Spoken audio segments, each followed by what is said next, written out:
up, everyone? Apparently not my camera. 1 second. Of course. This decided to do it right now, and I got it working right before.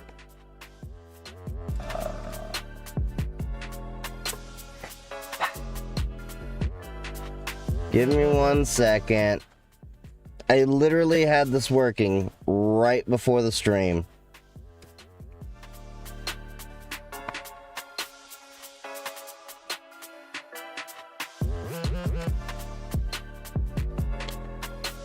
Come on, hold on.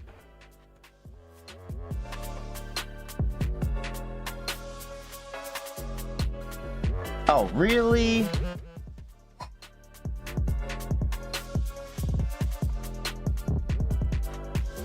Give me 1 second.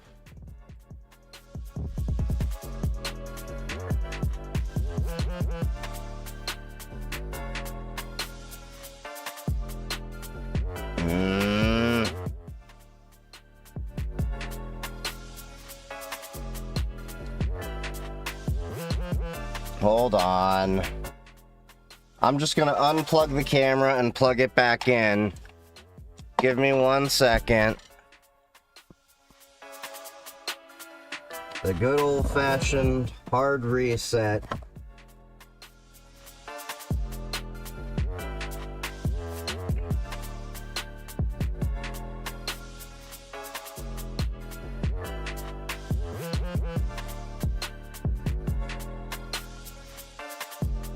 Okay, come on. Really?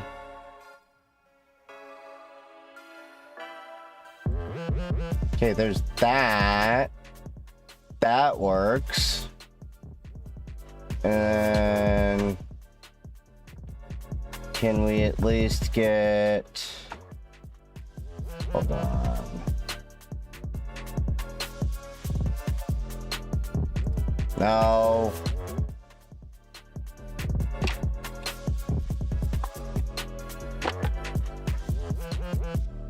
I swear, everything was working just fine. And then something happened. Go figure. 1 second, I have a backup. Let me get my... Where's this?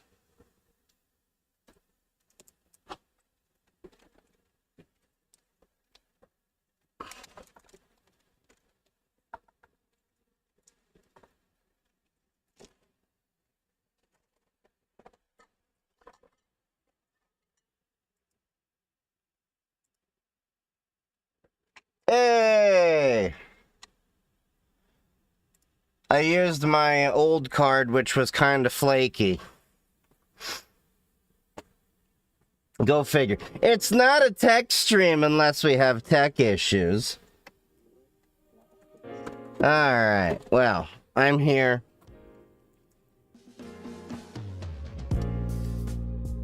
There we go.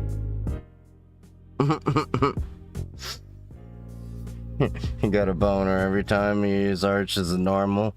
No, you probably should go touch grass some more. So yeah, I was actually thinking about some of the projects that I'm planning.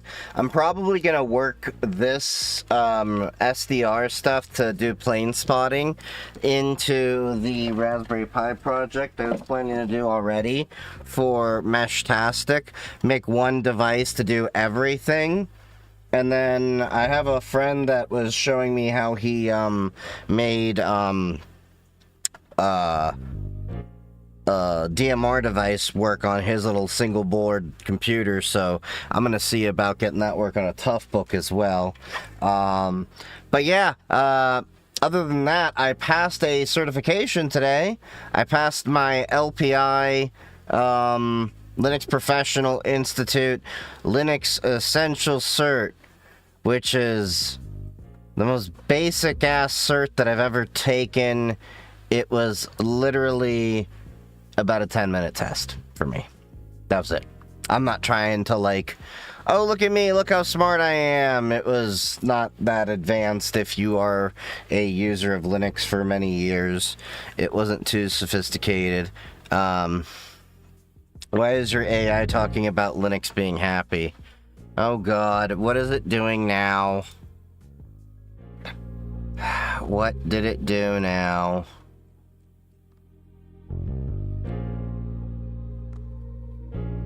Where did it say Linux being happy? I don't know. Got a certification too. Yeah, but so that is just one more checkbox done on the whole path to get bachelor's degree for WGU, and then with my CISSP and the bachelor's degree, and then once I get CCSP, and then maybe for the hell of it get CISM, at least on paper I look pretty good with my other projects and all that other stuff. On top of that stuff, we got stickers. We got the new designs out. These will be in my merch store soon, but I will be giving these out for free in person if you run into me. I've got 5 different designs here that we've come up with. When I do release them on the store, I'm gonna have 2.5-inch versions minimum, because these are 2 1/4, and I think they were just a little bit too small on the small side for some details. But you can see right there, you got the Discord Nitro now with involuntary KYC. There's tons of little Easter eggs in there. You can see the details a little bit better when you're up close. Like I said, it comes out a little bit better when you blow it up to a larger size. And then you have the OAuth, more like OAuth, which is about OAuth drift. So we've got that. We've got one of this year's hot button issues, the React to Shell, which was the, remote, executable, my brain is not working today. Remote code execution. Wow. That was, the big thing that was being talked about for a while, so we got that. That's going to be handed out around too. We, of course, I gotta cover up the QR code, because TikTok is stupid about QR codes. But we got my sticker over here, with all my socials. This didn't come out as well as I liked it. I'm probably gonna slightly redo this one and get this completely redone. But I'm still gonna hand out this batch, because I did test the QR code. It at least works. I mean, it's legible, but I mean... it's one of those, I definitely, that needs to definitely be improved. And then, we have the Shy Halud. The spice must flow. So that's the, worm that was going through library dependencies, that big issue that was happening for cybersecurity.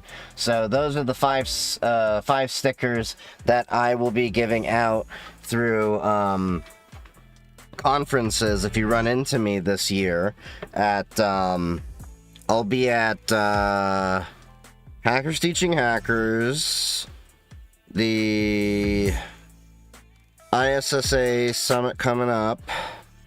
I have another thing coming up, I forgot the name of it, and then there is DEF CON, B-Sides, GERCON, and then there's another local B-Sides. So I'll be handing these out in person, and then if you want to get any of these, they will be in my merch store. To be clear, if you get them from me in person, there's no charge. I will literally just hand these out like candy. Like last year when people came up to me, because I buy these in batches of 1,000. Like, so, I literally have leftovers from last year. And last year I was having people come up to me being like, hey, I have buddies that are going to love that. Can I get like 5 or 6 of those? I'm like, yeah, here. I just hand them out. Like, at the end of DEF CON, I was literally just dropping, like, packs of, like, 20 on tables, because I'm like, I am not flying back with this shit. But yeah, they're great for sticker swaps, all of that. But yeah, so you got cybersecurity stickers that'll be available, and then maybe we'll do some fun giveaways where we'll do like, hey, after every so many subs we'll give away some stickers, and then I'll mail it out to people. We'll figure that out. I'll figure something out. What's up, Hans? How's it going, bud? Yes, dude, wish I could attend all these conventions and more maybe one day. Yeah, it took me a while, but now I've at least finagled it. That, so the way I now work it is, because my content creation does generate revenue, and it goes into my own LLC that I have formed.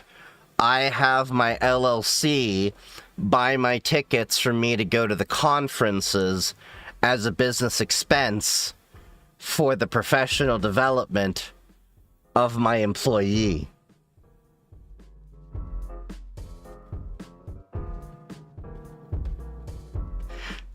But also because I do make content out of this stuff, so it is directly related to what I'm doing. So yeah, it is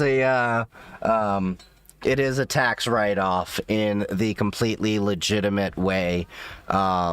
So that's basically how I've managed to work it. And here's the excellent news.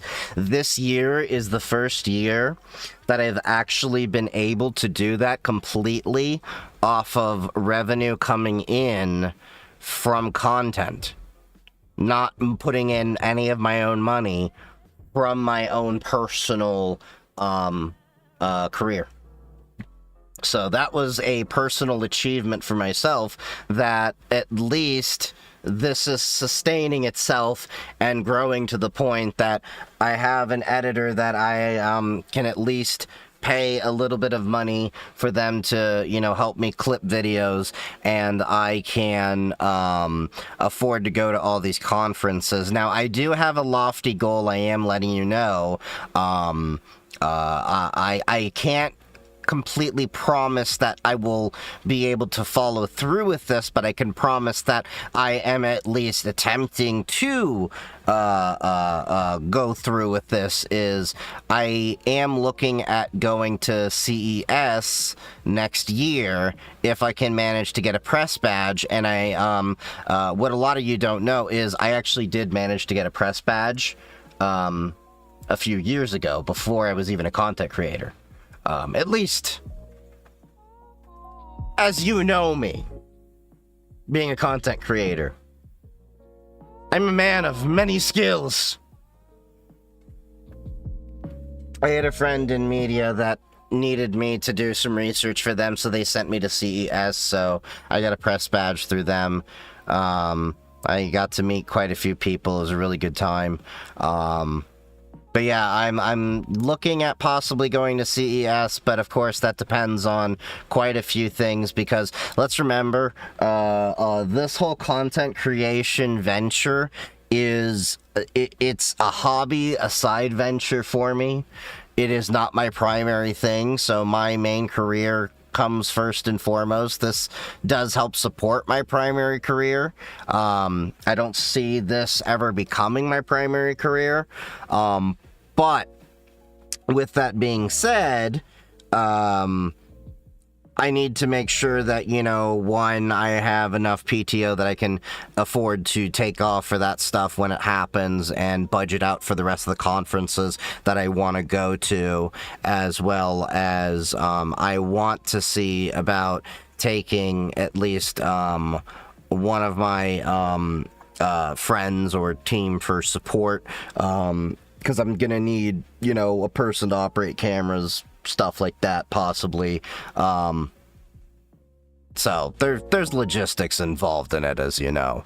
And if you haven't learned enough about me, is that I don't tend to throw myself completely into something without at least doing some research. I may, at least on a first attempt, be like, okay, maybe overprepared, or, didn't know about this or that. Like my first DEF CON, there was definitely a huge learning curve compared to the second DEF CON. But yeah. Well, you have to pay for conferences despite having it approved in work budget.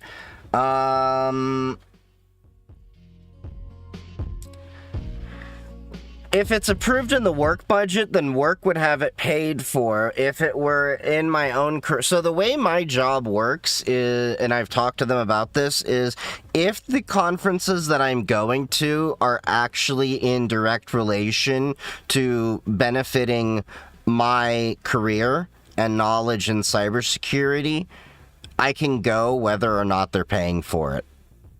I won't have to take PTO. So... this year, when I'm going to DEF CON and B-Sides, even though my job is not paying for me to go, they are not going to require me to go on PTO. So I won't at least have to expense that, and some of you might be like, okay, why is that such a big deal? Well, my last job made me burn all my PTO. That's why.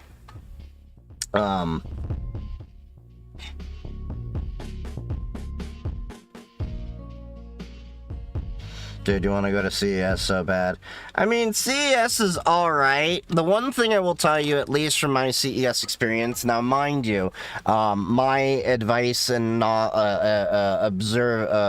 observations might be a little bit dated because it's about a decade old, is... people should tend to focus away from the big named booths over at CES. Your big names that you expect, your Intels, your Creative Labs, all those big expensive marketing budgets that you expect. The cool innovations that I saw happened to be in the small booths, in the row upon rows where, it's a lot of small businesses that are just trying to get exposure.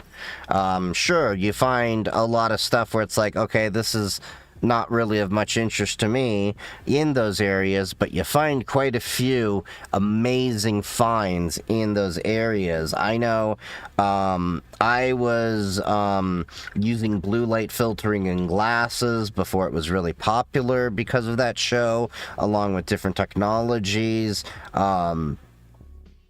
Yeah, there was a lot of things, like, even out of that show that I came away with that were pretty cool. But it'd be really interesting to go in because I've also learned... Let me put it this way. I'm different than I was when I went into CES. So when I first went into CES a decade ago, I was definitely working in IT.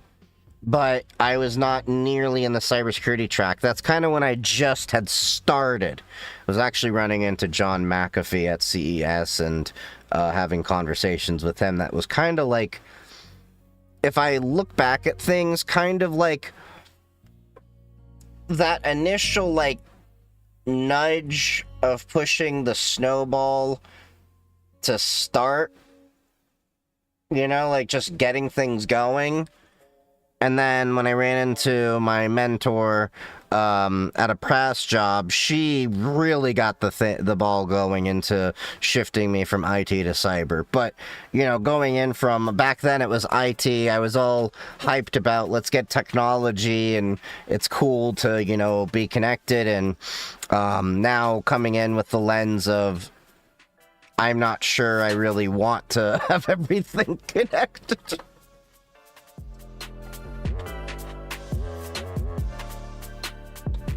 How's John McAfee doing these days? Well, he did, Jim. He did. Why your boss prefer Rocky than Ubuntu? Can't figure out why. Rocky, I think, is based on, is a RHEL, if I'm not mistaken. So it might have a Red Hat type, and it might just cater better to certain flows they're trying to do. I want IT to be my main career, but it's just so hard to find a job in my area. It can be. It depends on where you're at. But the honest truth, and this is the hard truth that I have to tell people sometimes, where you may be at, now I don't know where you're at, okay? Maybe it's a situation of you don't have a lot of opportunity where you generally are, and in this case, this is where that advice would be applicable. You may have to look at, moving elsewhere.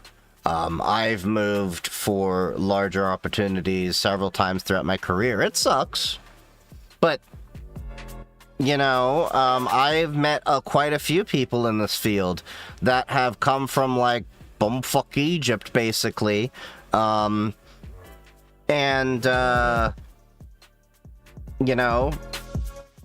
grazed basically around like cornfields and everything, and realized they had to move completely away from where they grew up and things like that.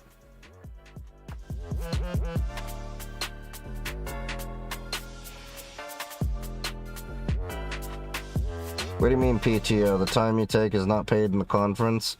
At my last job, if at my last job, if the company wasn't paying for it, then I had to take PTO. That was their stance, even if it was benefiting myself. It was so extreme to the point that if they were not paying for the cert that I was taking, then the time that I would take to get my cert, if I had to take the test during the week for whatever reason, I'd have to take PTO for that. Whereas my current job, just let me go take my LPI test today.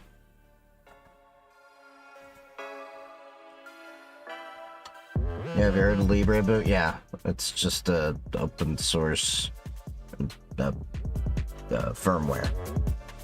Although I tend to lean more towards Core Boot just because of, well, it tends to have better support, and I think there's some like wackiness with the dev of Libre Boot or something. I don't know the full story there. I just know I've heard things.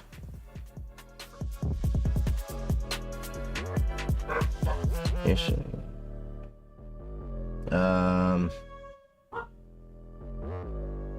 Well, you have to pay for conferences despite... I already answered that.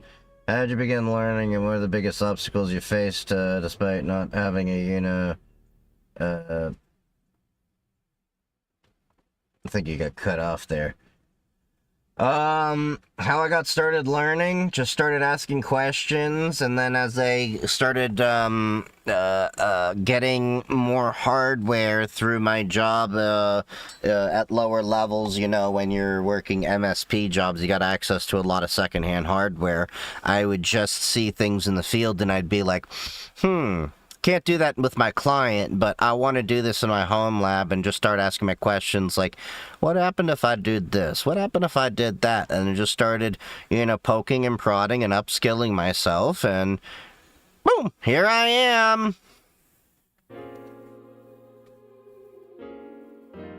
What is the most isolated Linux distro? There's Tinfoil Hat Linux. No joke, that is actually what it's called, apparently.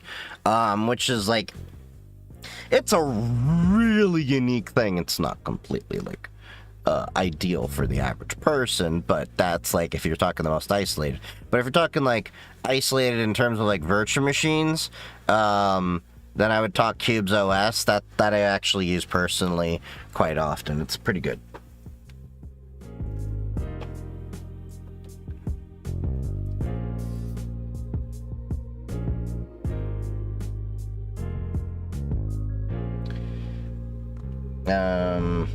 Figured out my firewall situation, the firewall the day.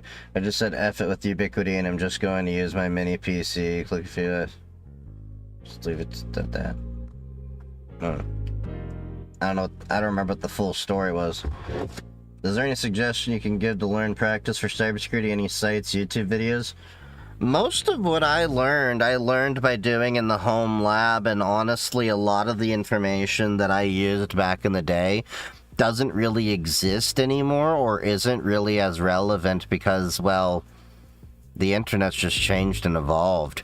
Like, one of the first cybersecurity web TV shows that I watched was thebroken.org, which actually was on before YouTube even existed. Yeah. Kevin Rose ran that show. There was like 3 episodes. Kevin Mitnick was even a guest on one of the episodes. Yes, the Kevin Mitnick. If you're not familiar with who that is, you should definitely become familiar with who he is. Or was. R.I.P. Mitnick. Free Kevin from heaven. If you don't understand that joke, there's a whole, like, joke behind the whole free Kevin thing. It's not a morbid thing, it's just a whole... yeah, anyway. Let me see. We got... thoughts with Kato. Kato? What Kato? If the money you get from content makes up for last time, then that should be no problem. Yeah, but, you know, gets annoying when you have to figure out the budgets and everything.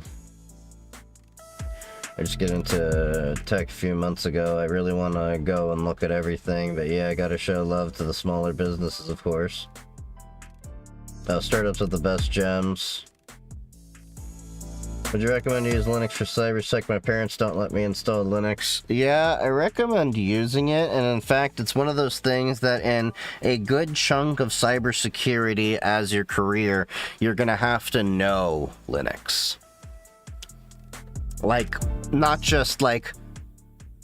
You may not have to necessarily, like, use Linux daily as a desktop operating system like I and many others do. But you are going to be administrating a Linux box a few times in your career.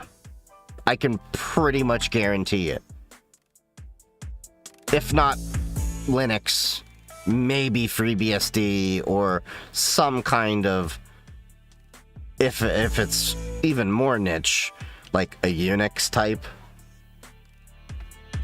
Look, I've run into, like, HP UX, like, once in my entire career, okay?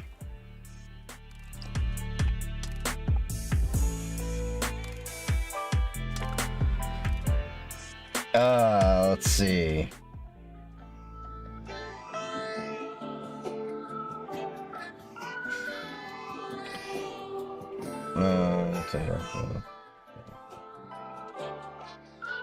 Not trolling. What are your thoughts on privacy-focused browsers? Do you have one that you prefer or avoid, like the plague?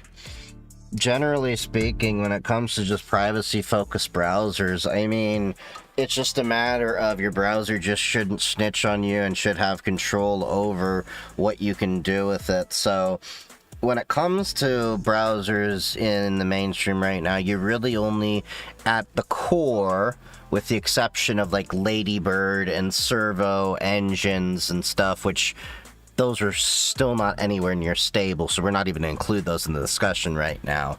But they are worthy of being brought up later on when they are.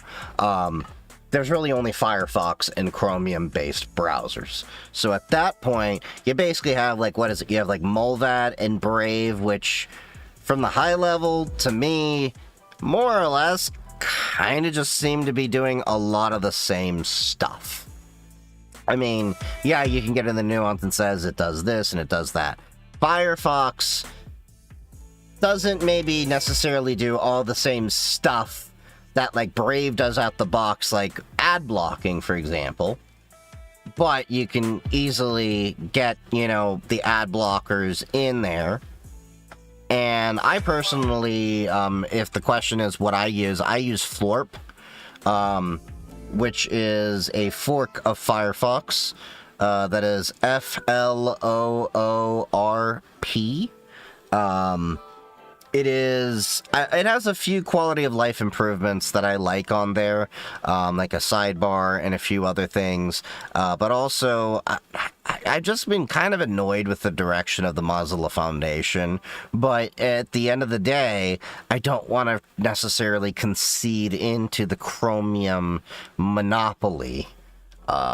So I just was like, I'm gonna go this way.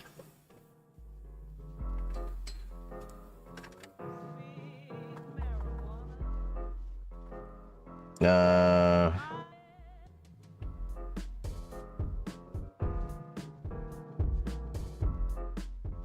don't know about the forensics tools. I haven't really played with those much.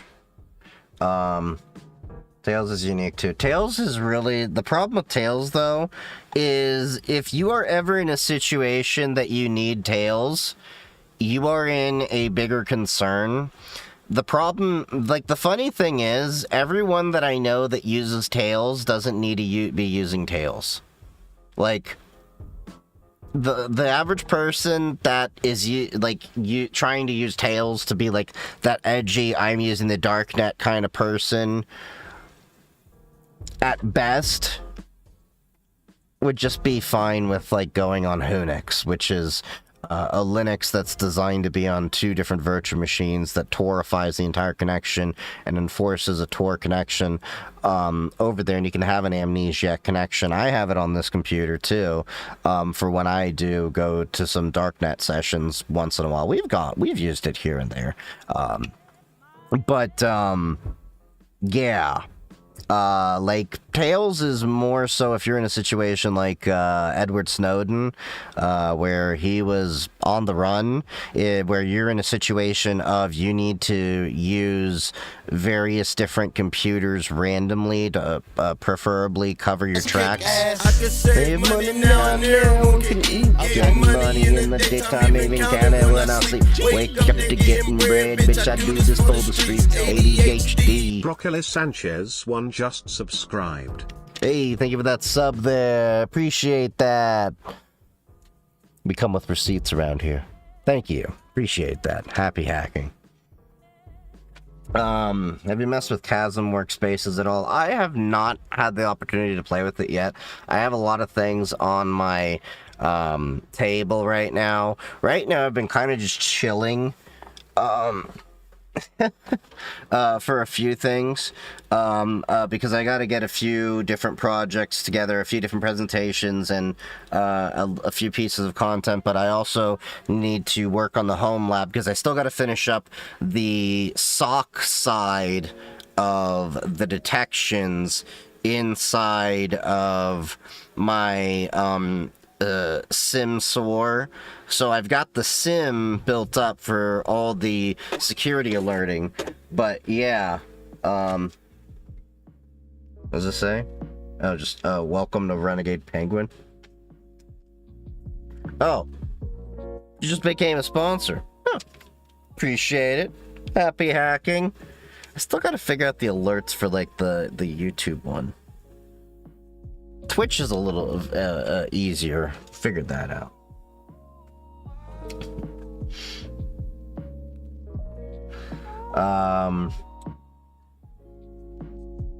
Let me see.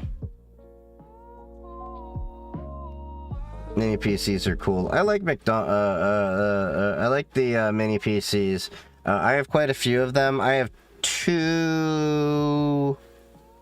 Yeah, I have two on this desk, I think, and then there's like one more over here, and I think another over there.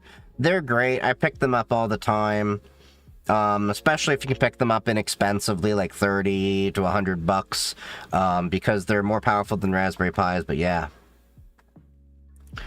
my firewall just kept giving me issues, and I said something about double net, and you had to make a diagram. Oh yeah, that.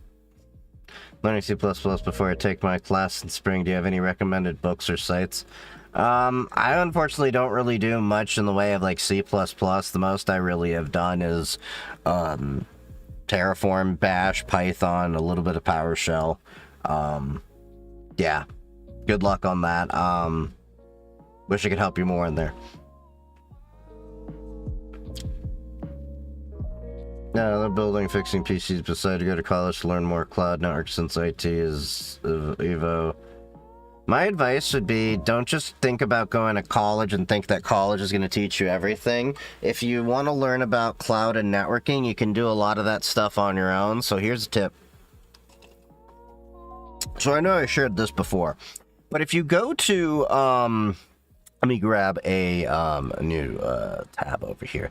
If you go to Netgate's, what was it, pfSense documentation, they make the firewall that I run, and you can actually make your own firewall, or you can buy one. They make some inexpensive options.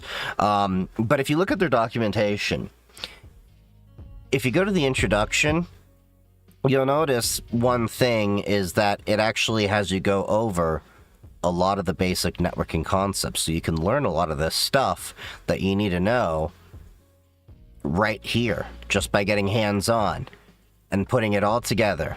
And then you can get into the deeper concepts like, oh, you're running to build different VPN tunnels, DHCP, DNS, dynamic DNS, you know, traffic shaping, captive portals, all this different technology that you're probably going to end up having to deal with in your career. You can deal with all this. The software's free, but you're going to have to pay for the hardware. But you can use this on a secondhand PC with like a couple of network interface cards, or you can go to, shop.netgate.com. And what that will do is, that's the official Netgate firewall store there, and they have some desktop appliances there. Most people, I mean, it's a little bit more expensive than your regular off-the-shelf router, but you can get these, and then it won't do wireless, so you'll still need a wireless access point. But, yeah, this is a great way to start. And then on my GitHub, I have documentation that can help you optimize PF Blocker NG and Suricata for intrusion detection and intrusion prevention, and understand a few things, and so you can understand a few more things. So you can get a lot. Netgate versus OpenSense. The one thing that I have, OpenSense, that I that's keeping me from switching from OpenSense is I still have yet to find a full alternative that seems to completely replace PF Blocker NG. That is a component inside of pfSense Firewall I still really love. Some people say you can use Zen Armor, but it looks like you have to use the Zen Armor that you pay like $99 a year for to do everything that I'm already doing for free on my own. So that is the only thing that seems to be like holding me back. Otherwise, OpenSense looks pretty solid.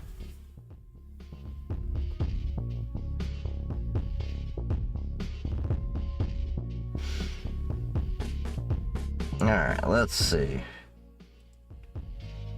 Using a Geekom IT12 to host two websites. Nice little PC. I got some of those Geekoms too. They're pretty good. I got a couple more of those mini PCs now that I got the Toshiba Tough, not Toshiba, the Panasonic Toughbook. I got the Toughbook from Hamvention. So now that I got this little guy, that'll be my ham radio PC. I can free up the two mini PCs that the old one that was the ham radio PC and the new one that I was planning to use. So I should have quite a few mini PCs available. I'm really regretting not buying a second Toughbook when I was at Hamvention. These were such a good deal.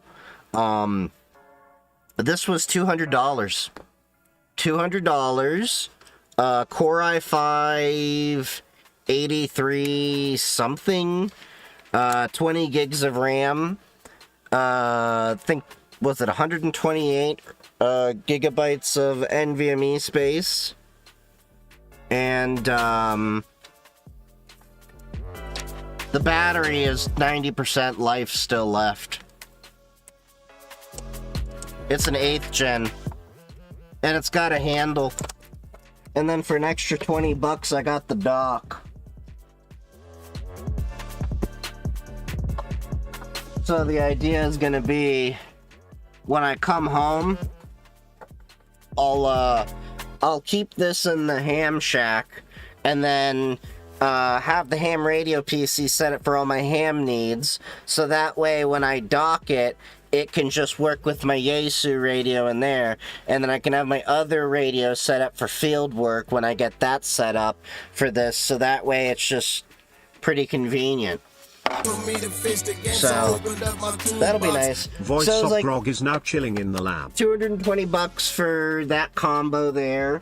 I am gonna buy another power adapter for this so that I can keep that powered in at the dock and then keep one with me. It does have a touch screen. And it does have hot swappable batteries, so I am gonna be getting a couple more. I was thinking of getting at least 2 more because there's only 1 in here. That way, 2, you definitely max out the battery life, and then you just have a 3rd, so it's like at least I have the ability to just swap out when I need. Because chances are, I'm going to be using this with the battery backup that I have over there. There's a lithium iron phosphate in a solar panel, so it's just going to be tied into that with an inverter to power this laptop. But yeah.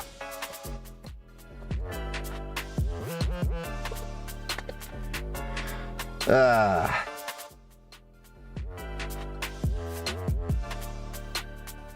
fine using Tor and a VPN. We're not even snowed. And what distro do I use? I use Pop OS. It says it right on the screen, doesn't it? I thought it says it right on the screen. I'm pretty sure. Hold up. Let me make sure of this. Hold up. When I go to the bottom right... Yeah! It literally says the OS here. Okay, can I honestly ask a serious question, TikTok? Why is it that an inordinate number of people come in here asking what the distribution of Linux that I'm using is, when the distribution is literally right there? It literally says, yes, the machine on screen is Linux, Pop OS 2204.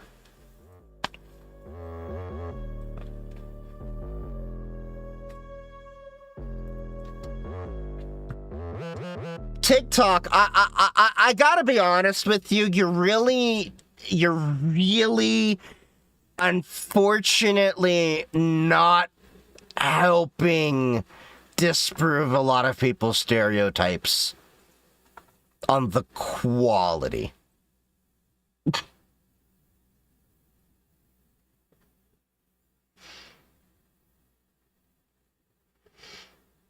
You're in the InfoSec team there. Where? Sorry, I was just catching up on the chat. What do you think about NIM VPN? Not familiar with NIM VPN.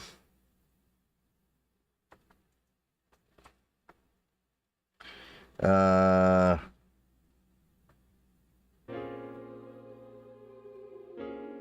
I got you live. Thank you for being a reasonable voice in the space. Good on you. Appreciate it. Appreciate that. Hey, Chief, I just set up hardware for a security home lab with 2 Dell Optiplexes 3060s. Should I set up a Proxmox cluster to do my projects, or should I learn how to do something else like Docker? That's a personal call. That is a personal call, but I'll give you another option. What's to stop you from having a Proxmox that one of your virtual machines is your Docker server? I'm just throwing this out there. Consider a Proxmox box with a Portainer server to manage your Docker. Thank me later.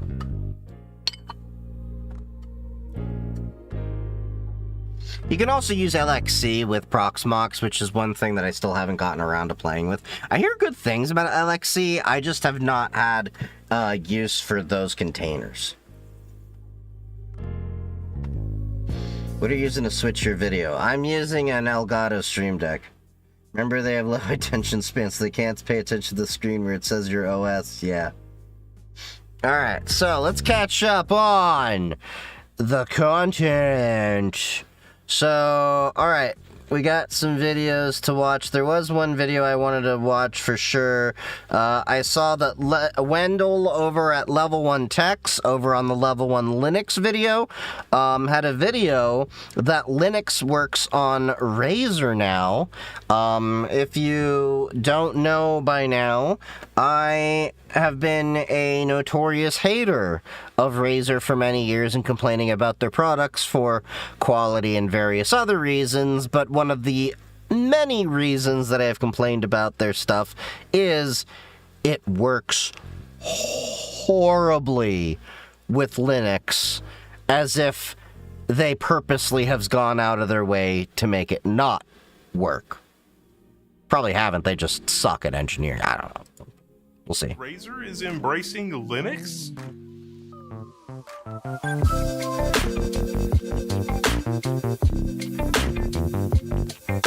Linux on the Razer Blade 18 officially supported Thunderbolt 5 monster laptop with monster built-in GPU, and just some housekeeping stuff up front. Razer sent me this ahead of time. Well, like 2 days before launch, so I really haven't had it long. I'm gonna be honest with you. The fact that Razer, because looking at the specs here, I was expecting like something a little bit different here. I was expecting like, oh, Wendell just like got Linux to work on a Razer laptop, but he's like, no, he's buying a Razer laptop direct from them. Oh no, he said that he got Linux to work on. Okay, no, so they say they have Windows 11 Home for it.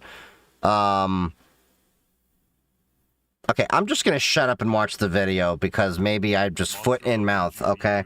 And just some housekeeping stuff up front. Is Razer still against right to repair? As far as I know, yes. Like 2 Damn. You can get these in a pretty beefy config there. days before launch, so I really haven't had it long. But I have to send it back. It's a loaner. In fact, it says on the bottom, not for resale, because some people get laptops and sell them, and that's insane. But they have not seen the video. They have no editorial input and no... That is true. That is something that happens to me. So, like, when System 76 has sent me laptops to be reviewed, they are sent to me basically where, if I don't return them, like, I have to pay for them. So, I do return, like, all the System 76 laptops. But if I do like the laptop, I can then, buy the laptop, and they give me, like, a tiny discount. So it's not like I just get the laptop. That is one thing. Yes, content creators do often get stuff for free, but very often in the tech world, it's not free. Control. That goes pretty much true for any of my videos, like basically anything that works. But we've grown somewhat, and some of you are somewhat more jaded and skeptical, which I guess is warranted in our modern world. I've also got this external Thunderbolt dock. This is the V2 Thunderbolt 5 dock with an RTX 6000 in it on Linux because it's plug and play and it works. I'm using CachyOS with kernel 7.03 that has all of the latest patches for the various things that have happened.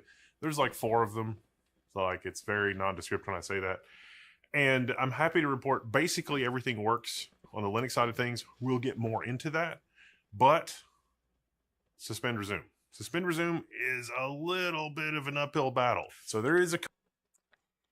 That's been kind of a problem with quite a few laptops. That was even a problem with the System 76 Pangolin laptop I had, where I had to do a little bit of a hacky script to make it work, where I had to change one of the CPU states, I think it was, if I remember, in that particular hack.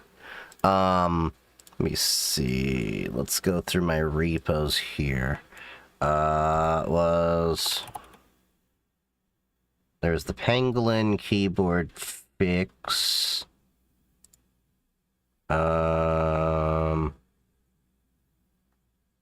Backlight control. No, oh yeah. Yeah, so it went keyboard not responding after suspend was actually the issue that I was having. It would resume after, but it would, the keyboard would fail to reinitialize after S3 deep sleep, so I had to change that deep sleep state and change its, there. So, in my little install script here, you can change that behavior. That was my little workaround for it. But yeah, that is a problem, not just for Razer. So even System76, a company that is a Linux provider, that is a problem they've had now. In Pop OS, that issue was fixed. Now I'm using Parrot OS on that laptop, so I had to backport that fix into it, which was in that script. Same with the backlighting and stuff like that. So yeah. Aren't a lot of them adopting Linux now? Didn't the EU have some hoopla with Windows? More companies are adopting Linux, but by the way he's talking about it, he still installed Linux on Razer, but it didn't come pre-installed with Razer. Also, want to point out something? That's a System76 keyboard over there. He's using the same keyboard as me. He's just using the older keycap set over there. Yeah, the older keycap set was white and everything. That's I love that keyboard. And I love this keyboard. So he's got the System76 launch heavy keyboard. I just noticed that. It's here, I'll move myself over here. There. That keyboard. Companion forum thread. What distro would you recommend for NVIDIA, preferably Arch-based? Why do people go, like, preferably for NVIDIA? That they all use the same NVIDIA drivers. NVIDIA makes the same driver. They're all getting it just to unpack to the various operating systems from the same install that NVIDIA made. So it won't really matter much whether you go to, you know, I use Pop OS, but if you're using Debian, Bazite, Cache, whatever, you know, you wanted to pick, you're still going to be using the same NVIDIA drivers and get pretty much, for the most part, the same experiences. Goes with your Razer Blade 18. If you, Razer Blade owners club / owner curious, I don't know, follow up in the forum thread to get the particulars of the nuts and bolts of how to get the most out of the Linux experience on this platform. Now, Razer is shipping different configurations with different GPUs and different memory. I got the 32 gig configuration. I've added my own 128 gig kit, and I also upgraded to a Crucial 64 gig kit. I also tried a bunch of other random kits of memory. I also happen to have a nice, basically Micron reference ECC UDIM kit. This is 248 gig SODIMMs 5600, but ECC UDIM. Those don't work in here, so ECC's right out. You can, however... Well, yeah, I kind of expected ECC was not going to work. That is what I'm running here. On this side, it has the 400 watt power input for the 400 watt power brick. It's about a 7-pound laptop. It has a 400 display that is 240 hertz. You can drop that down to 1920 by 1200 at 480 hertz. And this can also be controlled from the BIOS. We'll talk more about the BIOS in just a second, because that'll be important. Things like secure boot. Like, Razer does not have a great track record for, I'm going to put Linux on a Razer device, because things like, oh, we don't expose secure boot as an option in BIOS. Whoopsie doodle. Yeah, it's on there. Let's just skip right ahead to BIOS, because the BIOS does actually play a big role in Linux compatibility.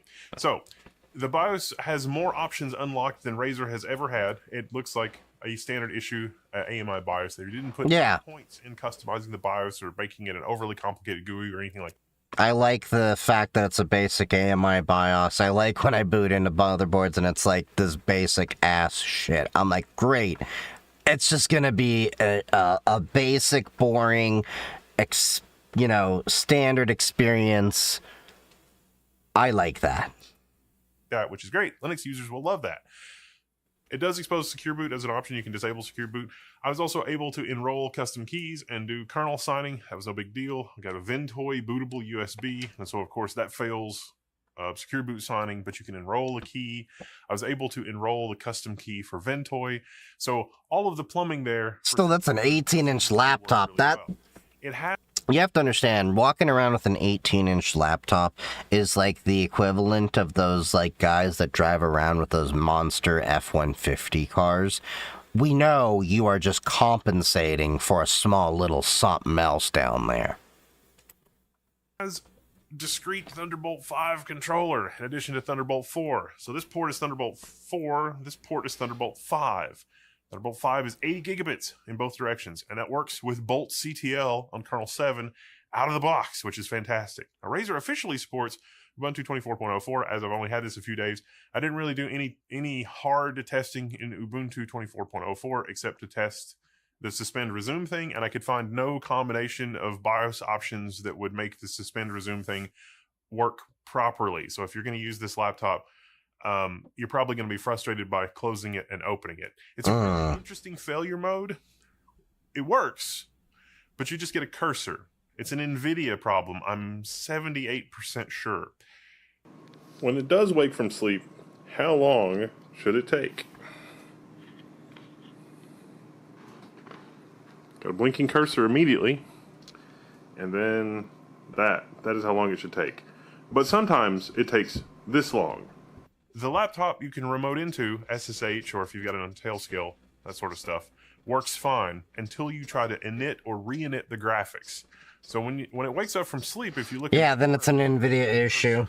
And if you try to re-init the 16 inches fine.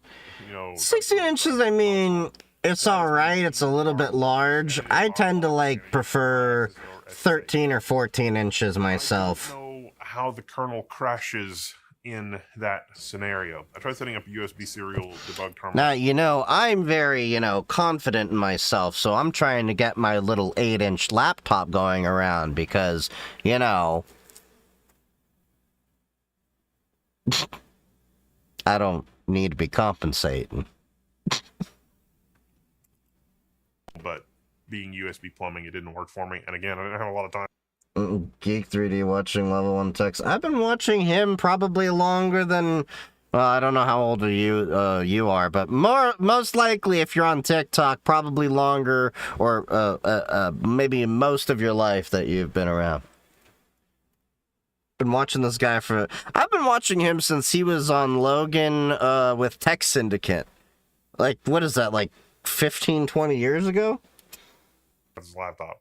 So, on this side, there's also a physical wired port that is a 2.5 gigabit physical wired interface. I would have liked to have seen a 5 or 10 gig interface.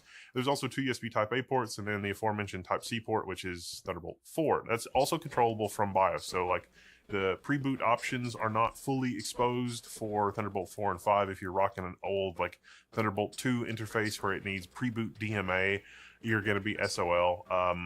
It might work through a Thunderbolt hub. So if you take it into a Thunderbolt 5 dock that also has downstream Thunderbolt, sometimes you can work around the pre-boot DMA problems with a dock that will fix up the protocol. But that's a different discussion in this review, and that's why the Level 1 Text Forum exists, so we can talk about all this crazy stuff.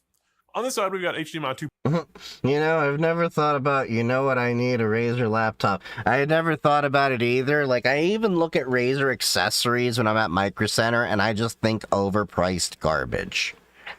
I honestly do. That's not me trying to be some elitist snob. That is just based on the quality issues I have seen so many of my friends run into. And, I mean... I've had no issues with my Logitech mice, my Ploopy mice, my System 76 and DOS keyboards, that I tend to go with, So, Point one, full plumbing for that is coming to Linux soon. Well, the NVIDIA proprietary driver is basically okay. Type A port, and then another Type C, and that's your Thunderbolt 5. Also, I've never had a laptop that I can recall that's had Thunderbolt. I've just never seen the need for it. I can see how it could be useful. I've just never seen the need for it, personally. So you want to connect your Thunderbolt 5 dock through Thunderbolt C. Bar space works great on this. Even like it's a challenging environment having the dual Thunderbolt controllers.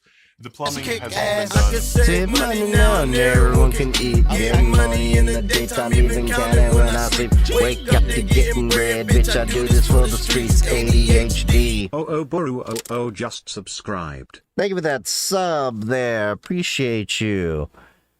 Happy hacking. For Linux, good job engineer that I actually bothered to check that.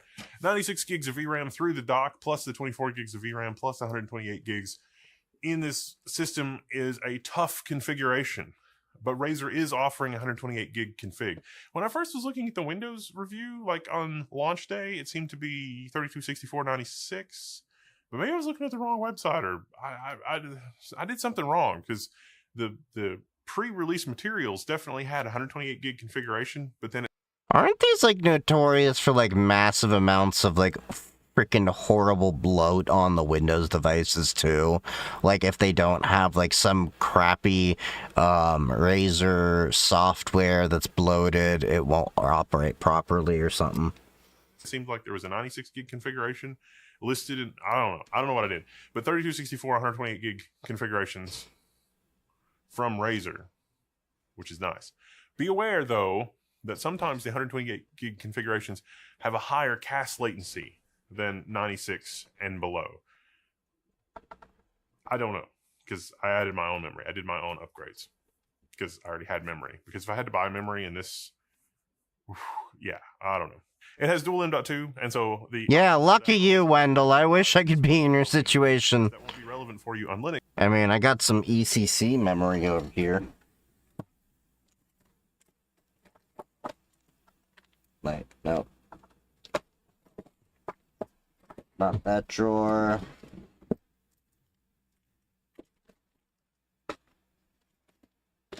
I know it's around here somewhere. That's an NVMe.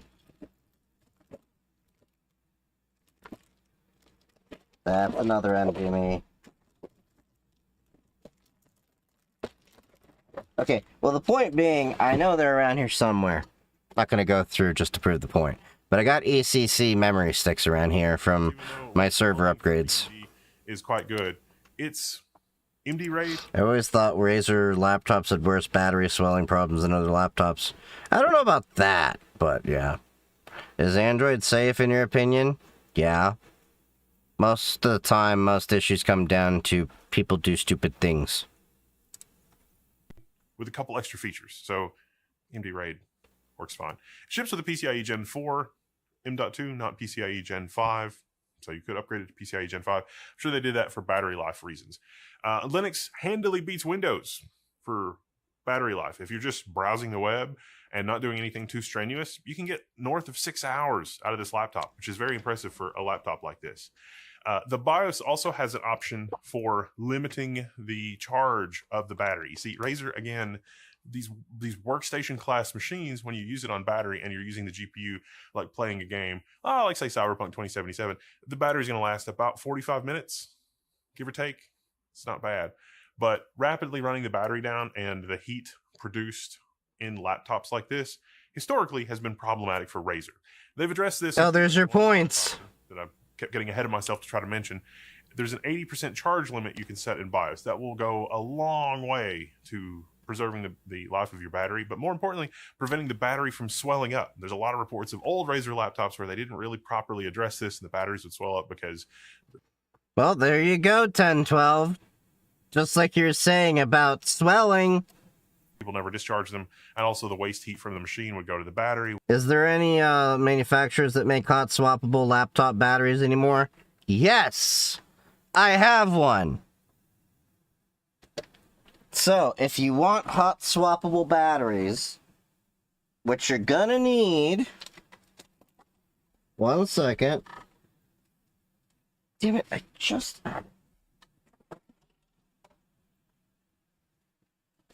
Oh. So, if you want hot swappable batteries, you're gonna need a tough book. You're gonna need a rugged laptop.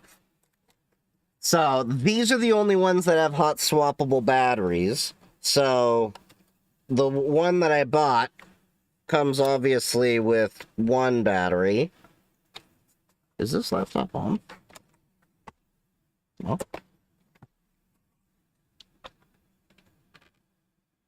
Okay, for some reason that one... Oh, I was hitting the wrong key. So it's got one battery here, and then it's got another slot over here for another battery over there.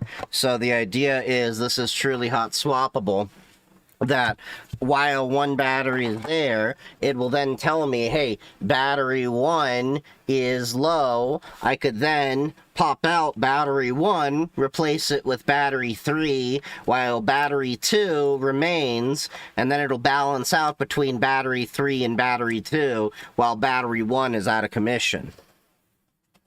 But the problem is, these ain't cheap laptops new. I bought this used. Used, this was totally worth it. $200. Core i5 8th gen, 20 gigs of RAM, 128 gigabytes of NVMe space. This is a perfect rugged little laptop for my ham stuff. But yeah. If you want hot swappable batteries, that's really what you're going to get. If you want user replaceable batteries, that's different than a hot swappable thing. User replaceable batteries, a lot of Dell and HP and Lenovo laptops will still do that. You may have to crack open the case, but they're designed to be replaceable.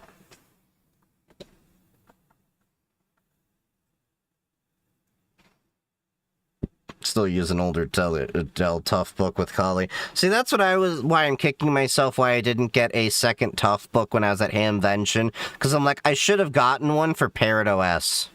Which cause chemical breakdown. Not great. They added a fan. This is 2 smaller battery packs. It's not one giant brick to absorb the heat. With a fan between them. You can see that on the teardown. And that works great to keep the system cool. Jeez, the fan's got a battery too. Vapor chamber design. The vapor chamber design is designed to dissipate 280 watts according to Razer's specifications, and based on the power draw at the wall, hovering between 200 and 300 watts, depending on what I'm doing. Yes, it seems... I don't know, I kind of feel like if you're buying this kind of a laptop, you should probably just start looking at a desktop. Unless you have serious reasons for mobile workstation capabilities. But then at that point, if you're looking at a mobile workstation, I would seriously advise you against using Razer, and I would start telling you to look at something like Dell or Lenovo. Like, those would be the ones I would be looking at if you were looking at, like, a serious high-end workstation, from a major company. If you were looking from, like, a niche boutique one, I mean, Tuxedo Computers and System 76 might do pretty well for you too.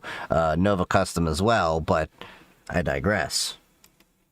Like it's effective at doing that because I can use sensor monitoring in order to do that. We at Livable Techs have our own sensor monitoring package. Simon, it's on GitHub. It's fabulous. I'm still working. It's like late alpha, early beta. It works fantastic with the Razer Blade 18. Thanks to me having the Razer Blade 18 to test and debug. Wait, hold up. He's got Cyomon. What is this thing? Hold up. Let me find this thing.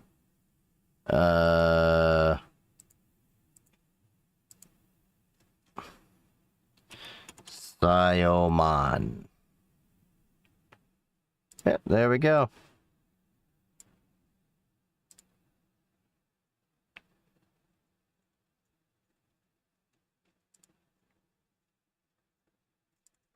Okay, so they literally only have one project out under level 1 techs. So they already have it packaged there. Okay, that seems pretty straightforward. Curious how that's gonna operate. I should have that, but they have their own PPA. That's kind of interesting.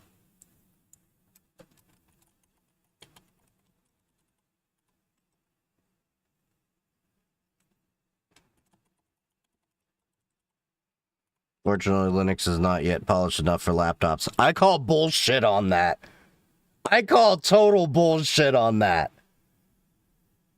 I have it on several laptops. I have it on this Toughbook here with Ubuntu.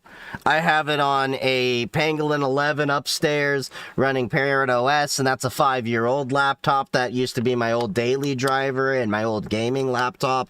And then you have my Tuxedo laptop that has my NVIDIA GPU on it, which is running Pop OS, the same OS that I use on this desktop. It works just fine. Don't give me this bullshit. If it doesn't work on a laptop, it's because of vendor weird, stupid issues, not because of Linux issues. And we're talking about the same vendor that had lots of battery swellings and their own software was causing weird gaming performance issues and things like that.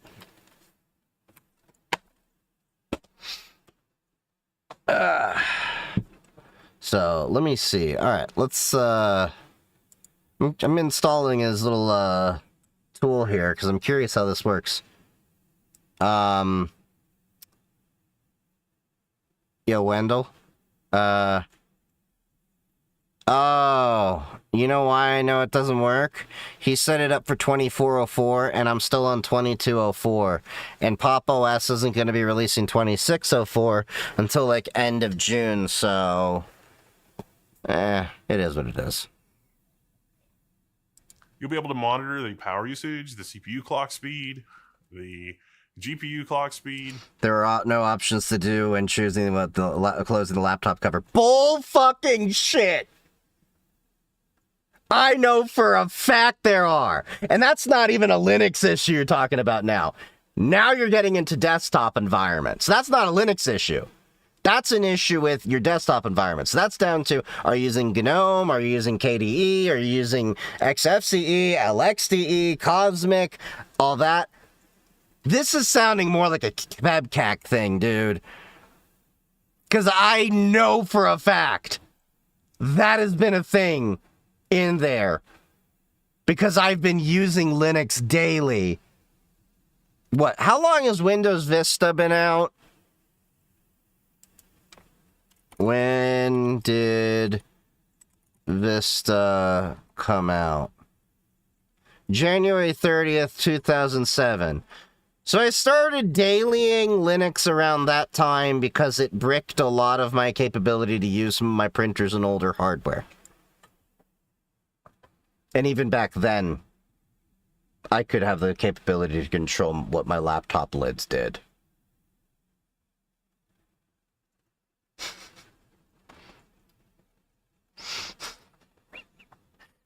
Like, dude, I'm not gonna be one of those guys to, like, say, you know, like, look, you're not gonna have to learn, you know, things differently when you do Linux or anything. But this is sounding like you didn't even open up the settings menu and go through and just flip through the options. Because it's the same thing you would have had to do on Mac or Windows. You have to go through the settings and find the right option.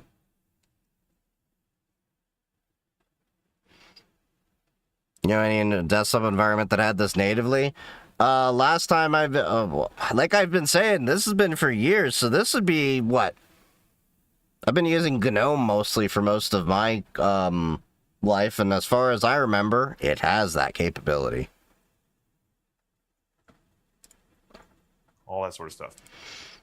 Fedora is a good, stable platform for gaming. Fedora's fine. I know a lot of people that use Fedora. The only issue that I have with Fedora is Fedora has a rather fast release cycle, so I know it's not like rolling release like Arch and stuff like that, but because I like to have stable releases like Pop OS, LTS, Ubuntu LTS, all that, they have 2 years between each release. Fedora does every 6 months. But Fedora is perfectly fine. LM Studio works out of the box with the NVIDIA proprietary drivers and all of that. So you Yeah. Win 3.6, it'll run at about 17 tokens per second. That is a 27 to 35 billion parameter model. It's going to overrun your 24 gigs of VRAM that you have on a mobile 5090. The mobile 5090 is not the same as a desktop class 5090. It's like the clocks are different, the ROPs are different, the SMUs are different. The mobile 5090 is not a desktop class 5090. This is also why I tell a lot of laptop users, and I've even told, Yitz, like, at a certain point you need to accept that you can't just use laptops for everything. You have to start looking at desktops for serious work. Because, like, even if you look at, like, the lower class GPUs, like, say, like a 5070 Ti, a laptop and a desktop, the laptop and desktop version's completely different. You do have 24 gigs of VRAM, so a lot of options there. It spills over a little bit into system memory, and so there you go. If you have an external GPU of any description, you will probably be able to clear over 100 tokens per second. I was able to do 120 tokens per second effortlessly with our external Thunderbolt 5 dock, which is impressive considering that the link here is really just 80 gigabit. It's not even, 80 gigabit really isn't that fast. It's 40 gigabit both ways, but it's the best we can do in 2026 with Thunderbolt 5. Why is Thunderbolt 5 so slow? I need at least 160 gigabit. At this point, I think 800 gigabit would be much more reasonable. It should be optical. I'm just dreaming. On the latest I would love 800 gigabit connections for consumer stuff. Travel, so it is very satisfying to work on. The numeric keypad also works well under Linux. The RGB controls in Linux, I don't have the same fidelity of control in Linux as I do Windows, but the RGB stuff works in Windows, and you can disable it in Windows, and that will carry over to the Linux experience. When you do things like press shift... Okay, so at least it's on the firmware side. Light up labels on the keys change. So when you do shift, it will, change to exclamation point or @ or number sign, which is kind of a cool feature, and that also still works in Linux. The Linux keys for things like brightness control and media skip and all that sort of stuff also work. Mute, unmute, control of the speaker volume, all that works, which is nice to see. Even turning the RGB That's off, good to at least the basic stuff works. Works perfectly in Linux. Woo. I also really like that they made the Copilot key a function, so you can press function in Copilot and get the old context button back. That's nice. Nice little touch. Listen, Ranger, if you're going to lean into and embrace the Linux ecosystem, you need a BIOS option that's like Copilot key. Option 1, Microsoft crazy jank because it presses a lot of keys at once. Option 2, just make it the context key. You can do it. Come on, get it together. I agree with that. Like, if we have these extra keys on our laptops, we should have the ability to flip what we want them to do. What's up, Bengali? I want to see that in the BIOS notes. BIOS update notes. You Razer, you can do it. Come on. Get on it. The Linux community really would actually like that. For sound, it has a 3.5 millimeter jack combination, so you can use it with a wired headphone. It has a 6 speaker configuration, and there's also microphones on the top of the display, I believe. This is a testing the microphone from this darn thing, just to see how the microphone sounds in Linux. You see, Linux doesn't have the same audio processing that Windows does, so this probably sounds a bit rougher. The way that they Doesn't sound too bad, but you can apply some filtering easily with inside of OBS to clean it up. I haven't tried the NVIDIA processing, but I think there are some RTX features that you can do inside of there, or they are working on that. I know there's more and more coming in. The $4,000 laptop is insane, though. Oh, you should see what that's what Apple users spend just to be able to function. I have an older custom-built desktop that I won't even run Windows 11. I'm going to put Linux on it. Nice. Back in my day, you could buy a top-of-the-range server for $4,000. I don't know about that, because servers used to be even more expensive back in the day and would technically do less. Because, you know, technology. Implemented the camera is interesting. It has a mechanical shutter, but the firmware in the camera seems to be able to detect that mechanical shutter is closed optically, not through some sort of Hall effect sensor or something like that. There is a second camera that does not have a mechanical shutter. That is the infrared shutter. That is weird. If you block the optical camera, it disables the infrared emitter and seems to disable the infrared camera. The Okay. infrared camera still shows up as a device, but without the infrared emissions, and even adding my own infrared emissions, the infrared camera stops working. So there's something interesting going on in the firmware of the camera. The last thing that I think I've forgotten is the Kensington lock port on the device works. Serviceability is pretty good. There's 12 screws on the bottom. Battery replaceability, excellent, top-notch. So before you... Can we talk about the fact that Wendell is one of the few people that I've seen in a laptop review actually call out the Kensington lock? Because that is a feature that needs to be called out. Not enough people call this feature out.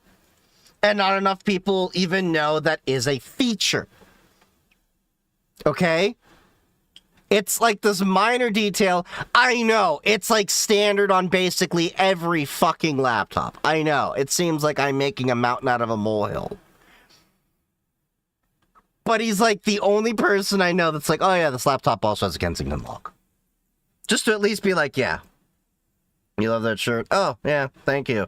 Should see the new shirts as well as all the art that I have coming in. I came across a few shirts and pieces of art for anime and all that on Instagram, and they're on sale, and yeah, we're getting some nice decorations.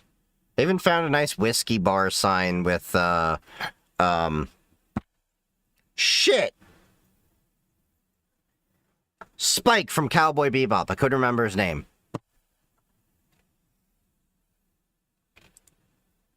Have a swollen battery problem, you should be able to replace the battery. The memory, like I said, I've already done terrible things to, and the M.2s are replaceable. There's two 22... Kind of defeats the purpose of the laptop.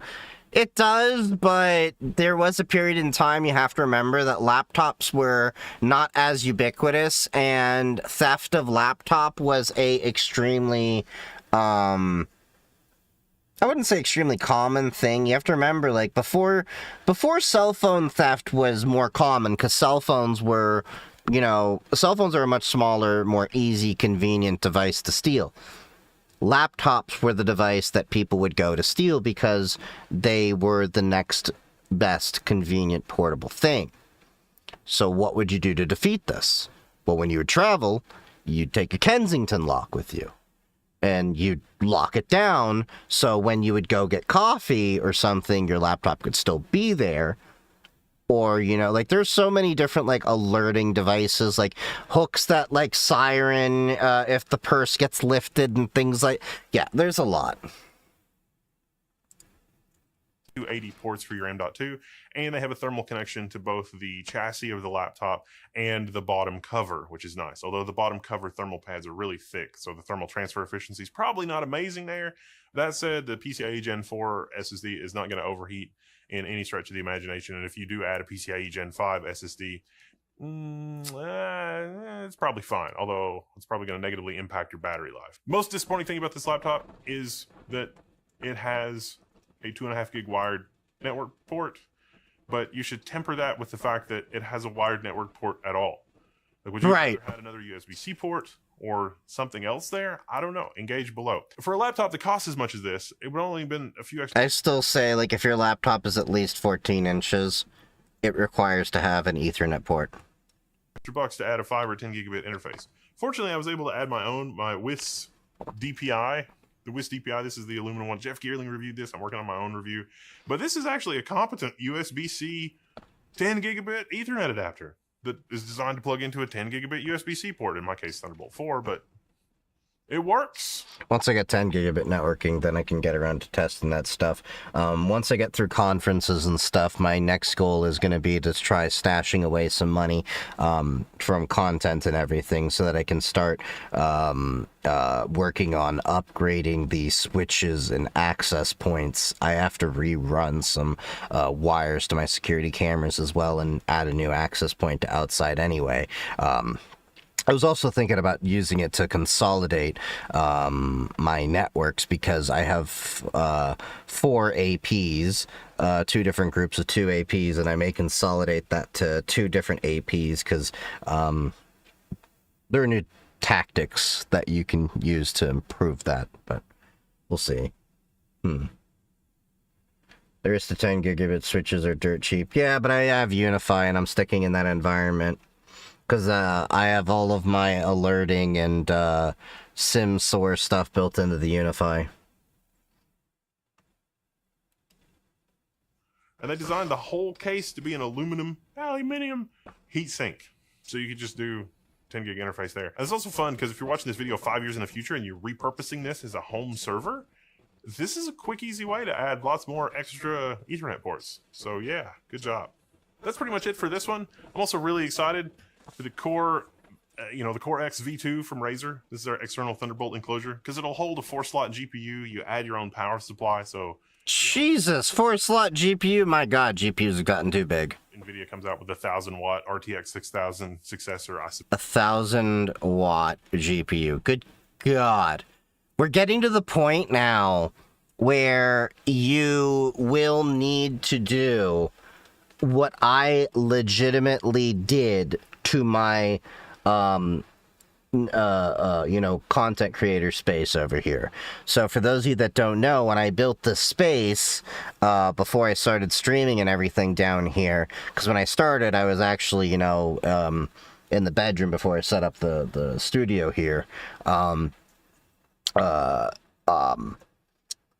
had 1, 2, 3, 4 new circuits installed in this basement. 3 of them are just in this room. There is 1 circuit that was dropped just for this corner for these 2 computers here. So I have a 20 amp circuit with 12 gauge wire. So that can, at an 80% consistent load, do about 2000 watts, give or take. And then there's another 20 amp circuit load for that side of the wall on top of the original circuit that's on that wall, another circuit run for the 3D printers over there, and then another circuit run just for the network rack. So that is stupid that you will have to do what I did to be able to function with something like that. Because the average person, your house is just not set up for that. Unless you're in Europe, possibly. Suppose we can find a way They use one of their gigabit routers in the 3000 range. Well, the 3000, if it's 3000 watts, that's different. That's on a 220 system. That's running on an industrial, current. So to give you an idea, if you're in a typical US household, you're at 15 amps, 120 volts. You can do 1800 watts technically, but you want to safely have around 1440. So if you do that at 20 like I was talking, and then safely you do about 1920. So if you up that,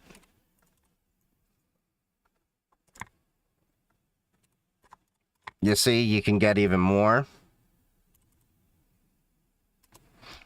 So if you go with a 30 amp circuit, so that's a double pole, you can then easily do that. But of course, there's also the possibility it's running on 3-phase and things like that too, which then changes a few other things. And yeah. to do that with Thunderbolt 5. It's a no-nonsense Thunderbolt 5 enclosure. So How yeah, you liking the Unify system compared to others? I like Unify with the exception of their firewall. For my gateway, I use pfSense. I find it has a few more bells and whistles for the capabilities that I want. I think their firewall is plenty capable for like Soho and prosumer and maybe a small business, but for my needs, it's not enough for, learning and everything. So he's going into that box. So that was, it's kind of nice to see that Razer may be learning their lessons on things about, making it work. Save money now, working, eat, getting money in the daytime, even can when I sleep. Wake up to getting bread, bitch, I do this for the streets. ADHD. Jess K. Bear just resubbed for 17 months. Hey, thank you for that sub there. 17 months, jeez. Appreciate it. Happy hacking. We come with the receipts. Thoughts on the N case M2. Not familiar with that. What's up, Jessica? Also, I will, I think the talk is due tomorrow, so I'll have that submitted.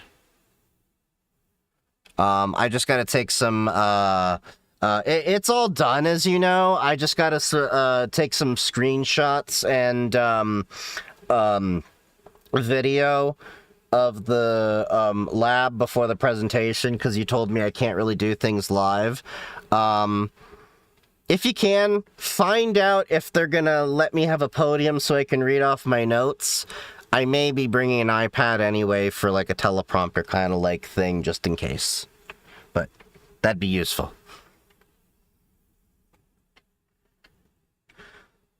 Have you ever done video on your server network rack? Yeah, I've done it on TikTok, but the problem is TikTok is not that searchable. I have ADHD and attentive and I want to learn Linux. What's the best ways to learn Linux? Best place to learn Linux is to install Linux, live in Linux, force yourself to use it. That's the honest truth. It's the same way as like you want to learn a new language. The best way to learn a new language is to force yourself to use that language and get comfortable with it. In the iPad, they want you to put your speaker notes in this notes section on PowerPoint. Yeah, that's exactly what I was going to be doing. I just needed something to physically put it on. You see what I'm saying?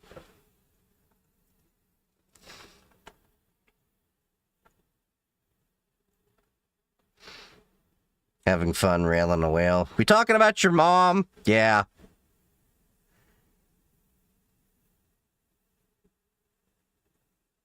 About how long ago? Oh, this would have been like a year or two ago, honestly. I'll eventually get around to making a video diving into it. I have to dive into a little bit more. I've been working on the network stack with the SimSor knock and sock that I built out in the home lab.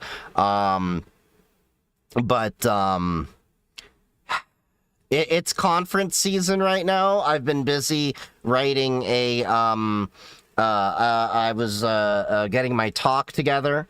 I've been finishing up some tests and stuff to finish up this term for school. So, things is just taking a back burner for content creation. I'll get around to it. It'll eventually happen. It'll be on YouTube. I'm gonna tell you straight up. YouTube is the priority. YouTube and Twitch are primarily where I'm focusing my efforts to, and then TikTok and Instagram get the clips along with YouTube Shorts from YouTube videos, and then I simulcast live streams to TikTok, Twitch, Kick, and YouTube.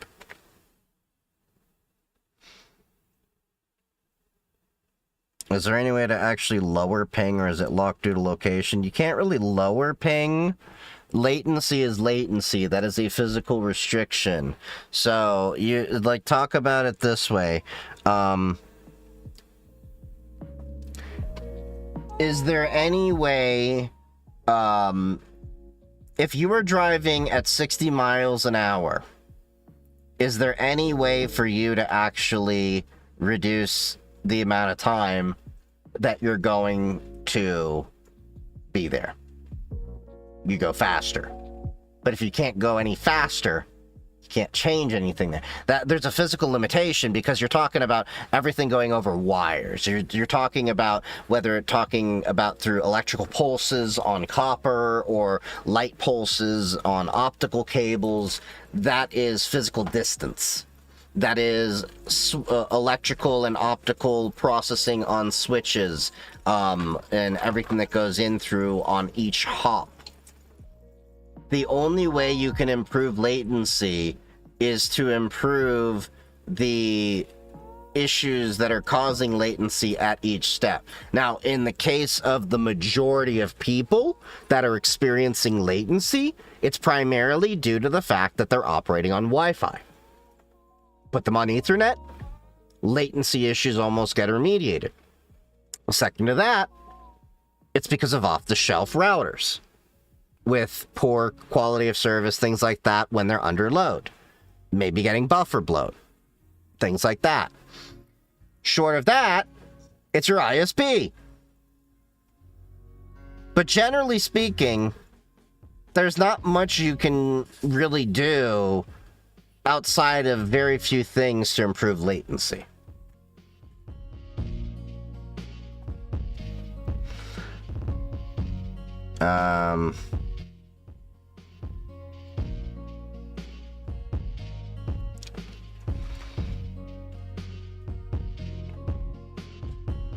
So just graduated and attempting to break into the field in 2027.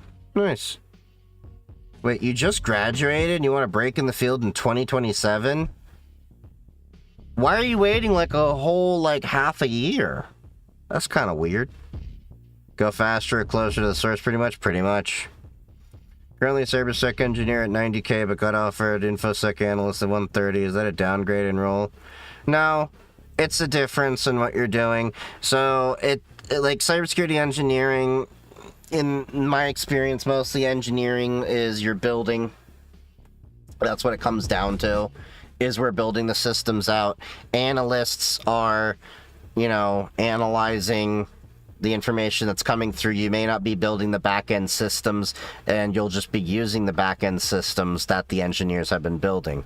And I want you to pay attention to what you just said. You're working a 90k job. You got offered 130. And you're like, is that a downgrade? Dude, you're getting 40k more. I'm not trying to be mean here, but was math really your strong suit here? Because I'm pretty sure 130 is bigger than 90. And that's not a downgrade. I just want to make that clear here. Don't look past the title. You're getting paid more. Okay?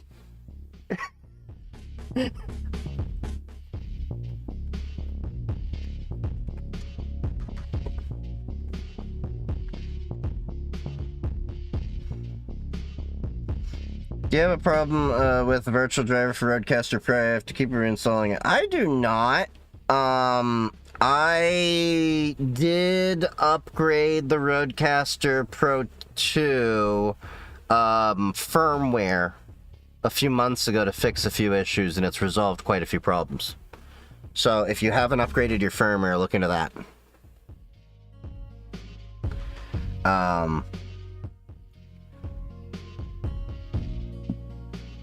It could also be your cable, too.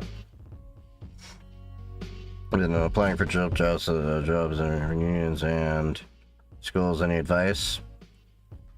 Just, keep applying. I mean, help desk, you're doing what you do. Find a professional resume writer. Look at getting your resume ATS optimized. A lot of these systems are using application tracking systems, which are basically like using AI to score you.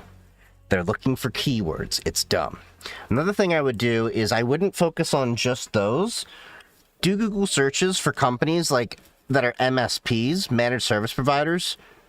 because a lot of them tend to be smaller companies, and you'll get a wide exposure to a variety of different fields in IT and cyber.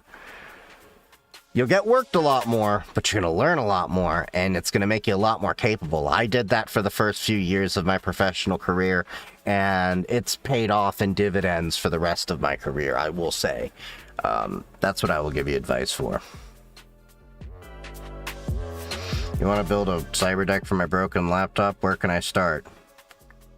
From the beginning.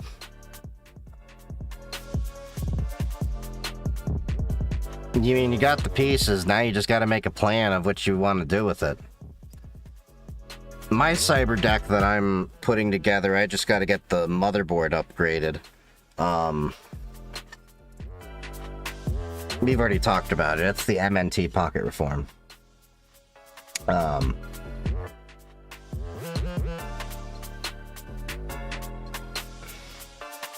let's get back to the content we had over here. What Ethernet cable is best for latency? A working one?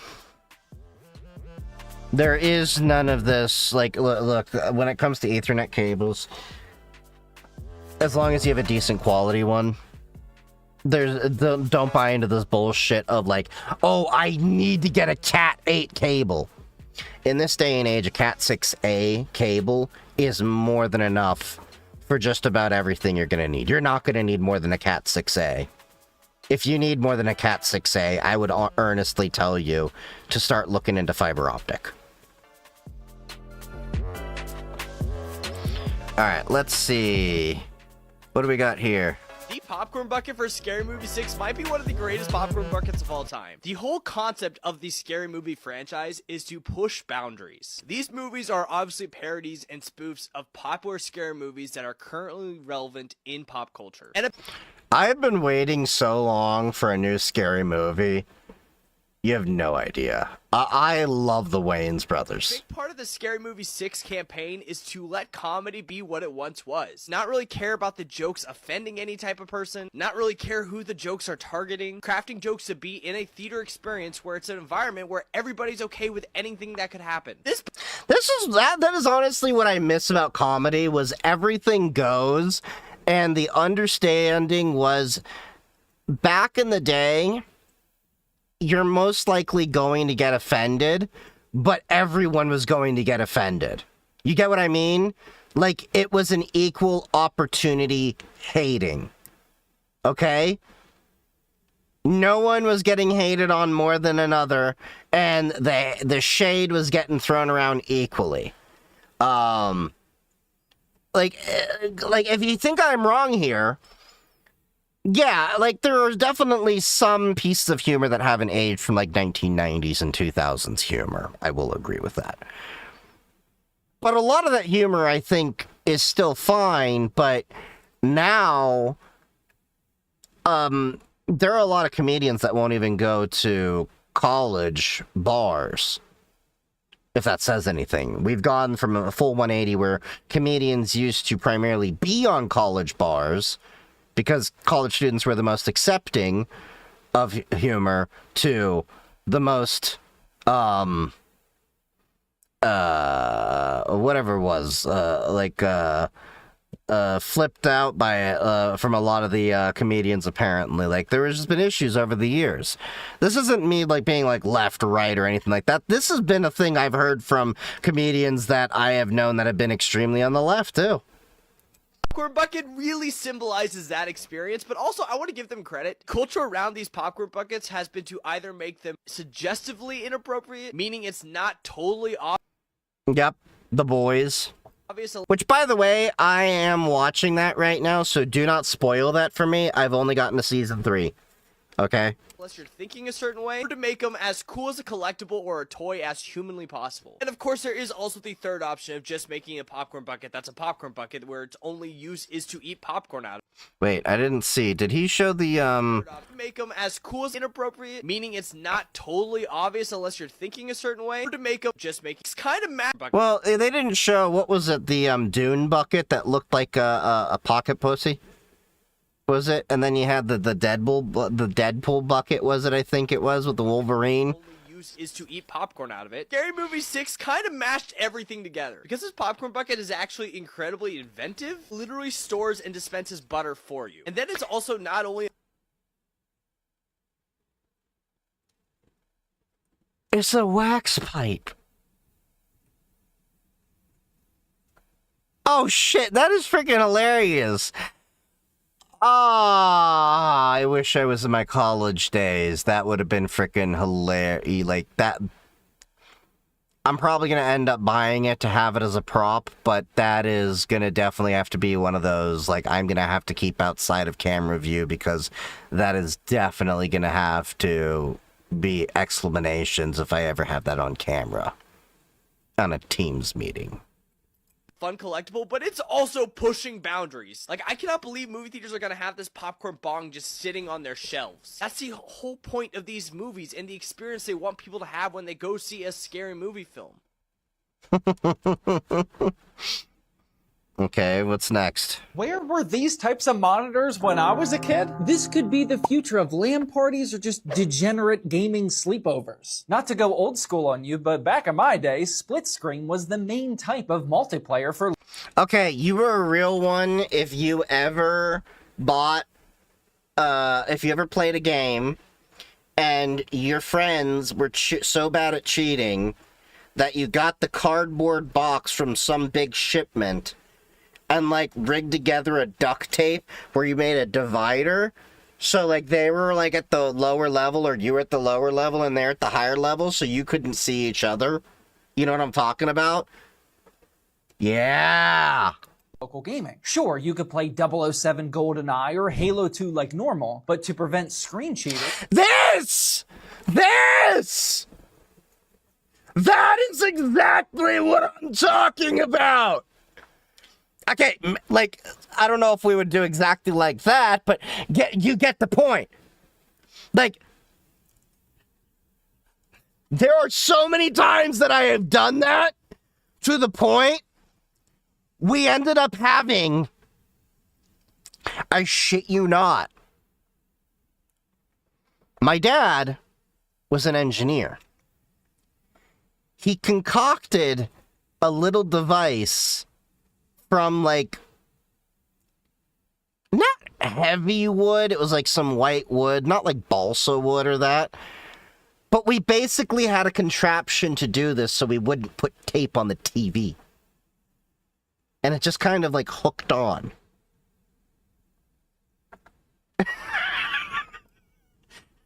We'd tape a piece of cardboard on the screen or use blankets to prevent the other person from peeking. Well, Philips just came out with a world-first monitor that's got a screen on both sides of it. These are independent 1080p displays on both sides with the... This is gonna revolutionize Battleship! Think about it! No longer can you look over! They look straight at the screen! And they can't just move their battleship pieces.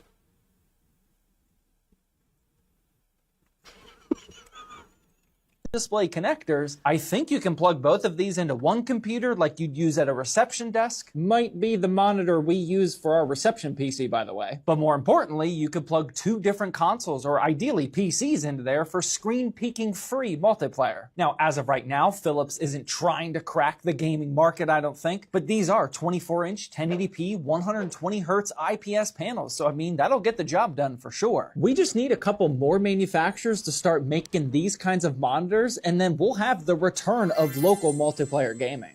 Where were They'll never allow that. They'll never allow local multiplayer gaming because, yeah. The only way that would happen is you'd have to have more people do PC gaming. I don't know of any console games that do, like, LAN gaming. You want to spice up your stream with an interactive model, but don't want to learn a whole new program or add more strain to your computer? Image Reaction is a plugin made for OBS that allows you to make, well, reactive images to your voice. All you have to do is download the zip file, extract it, grab the data and OBS plugins folder, and drop those into your OBS root directory, which can file and show settings folder. Now, once you do this, you'll find a brand new image reaction source that you can set up with your own images. You can literally use anything for these images, even a sock, and it can still look good. This could also be used for something like a TTS avatar. And bonus tip, you could even download the Scale to Sound plugin, following the steps we set earlier, and have a PNG tuber with one image. The possibilities are endless. Okay, so I can actually do those days where I don't feel like being on camera now.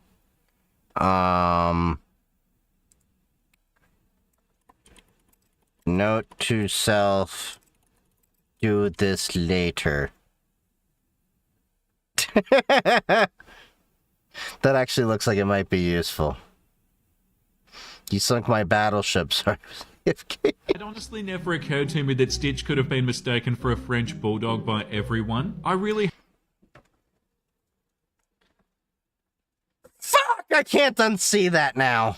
have been just accepting that Lilo's cover story Stitch used to be a collie till he got run over as the story everyone accepted. Yeah, in David's defense, Nani's chaotic little sister brought a dog home and then immediately dyed the poor thing bright blue. Is not an unreasonable assumption. I never noticed that either. Stitch could definitely be mistaken for a French bulldog. They actually look pretty similar. Like, he's not an alien. He's my blue French bulldog.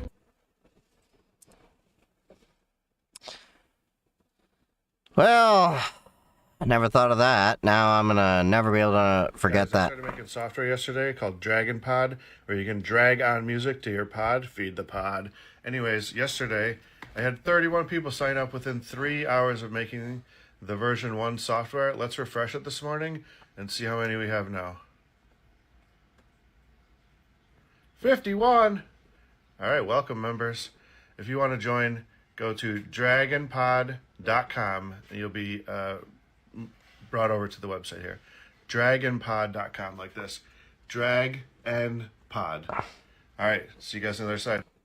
Okay, so I guess that's just an original iPod app. I mean, if I was still using an iPod, I'd actually look at it, but I don't use it anymore. I moved to my Tangara, which I love a lot more.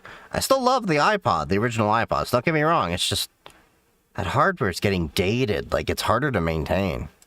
Driverless cars have been breaking traffic laws for years, and cops literally couldn't do anything about it. But that's finally changing. California just passed a new law that lets police ticket fully autonomous cars even when there's no human driver inside. Before this, there was a loophole. Traffic laws only applied to humans, so robotaxis could mess up and just drive away. Now, if a driverless car runs a red light or does something illegal, officers can file something called a non-compliance notice. We've had robotic automated cars on roads for how long now? Why has this been a loophole for this fucking long? Like, are you kidding me? With the DMV, and instead of pulling the car over, the company behind it, like Waymo or Zoox, gets hit with the consequences. It gets even stricter. If one of these cars causes a crash, a company rep actually has to show up on the scene to deal with it. They also now need emergency hotlines, and police can literally geofence areas to force these cars out within minutes. This all goes into effect July 1st, and it basically means driverless cars are finally being treated like real drivers. For more car content, follow Auto Tempest. I don't know why that was not a thing for the longest time. I thought they were already being ticketed. Like, I thought... But yeah, I guess, yeah.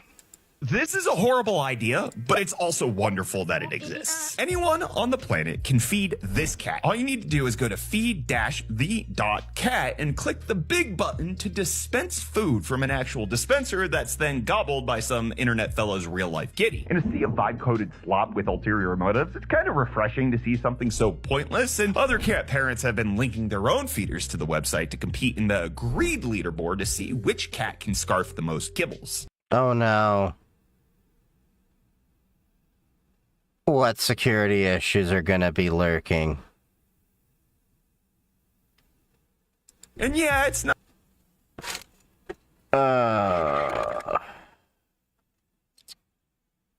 Not always a great idea to give your domesticated animal unfiltered access to unlimited food. There are cooldown timers implemented on all the site's dispensers to keep the babies from being completely overpowered with temptation. Okay. I have a jar right here. This is the current drinking water in Morgan County, Georgia. Okay. Right after a data center was constructed, the metadata center was constructed. The only difference between the clean water and this was that data center.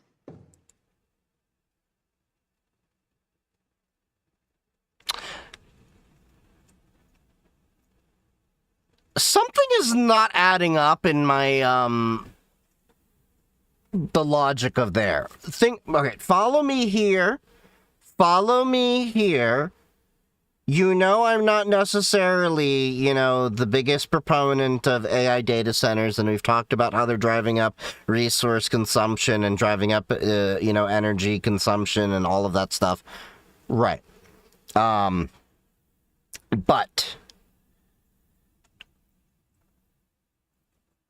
the data center's not going to introduce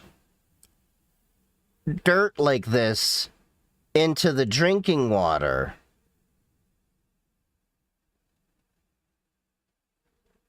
because the drinking water would be coming after it's been treated. Unless you're trying to say the data center somehow broke the treated line that they themselves also probably depend on. This train of logic is just not making sense to me. And again, I am not the biggest proponent of data centers being deployed everywhere. And I'm not anti-data center either. I work in cybersecurity. I know the necessity and need for data centers. Do I think we're going a little bit too crazy with them, and that AI is overhyped and that we're putting a bit too much in there? Yeah. But I'm not understanding the connection of how a data center being installed suddenly makes drinking water worse.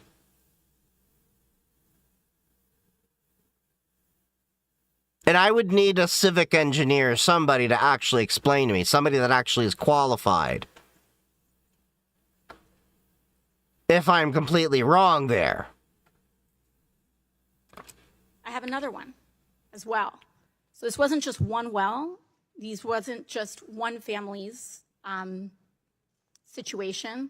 This is what the drinking water now looks like next to that data center. And I think both of us can agree that neither one of these things are drinkable. These families now have to ship, in a rural area, have to ship water to their house in order to cook and bathe themselves. Now, I'm curious if the EPA plans any investigations on how data centers are affecting water quality and availability. I understand what you said about the rule, but are there going to be... Water around the XAI data center in Texas also has bad water that people are complaining about. But my point I'm getting at is that an issue of the data center, or is that an issue of the city didn't plan for the growth that they then allowed? Because I'm going to put it this way. If the city is the one approving the build process for these data centers, and they went through the evaluation process to determine the infrastructure can support this data center, then I would actually put more of the blame on the city for not making sure they had the resources to begin with, and just said no. And many cities are finally standing up to them.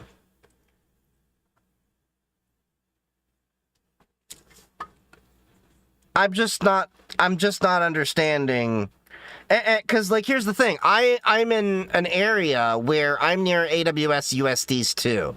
I'm in an area that I have a crap ton of data centers near me.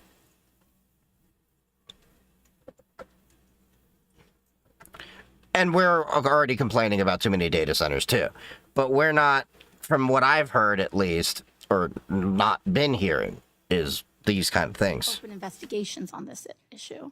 So as soon as I get back to the office, I will be looking into exactly what you've just talked about, because anywhere, whatever type of construction it is a priority to ensure that water quality standards established by EPA are being met. And so we'll be looking into that certainly.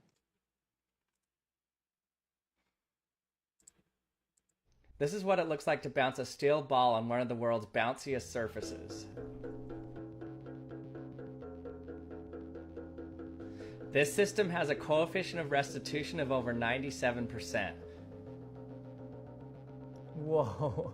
What the hell is it? It seems like it should stop bouncing now, but watch how it just... It reminds me of like those, what's that, the Oilers discs? You know what I'm talking about? The thing that like spins basically forever? continues to bounce up and down. Oilers discs? I forgot what they're called. Even though it looks like it's not bouncing anymore, you can still see it just vibrating back and forth.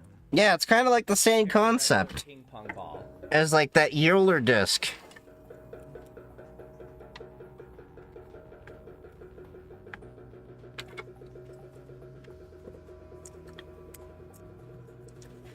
Now, surprisingly, you can make this surface by yourself at home. It's just a balloon stretched over a cup. Wait, what? That's it?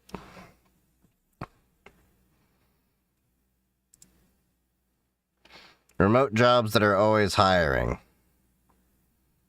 Okay.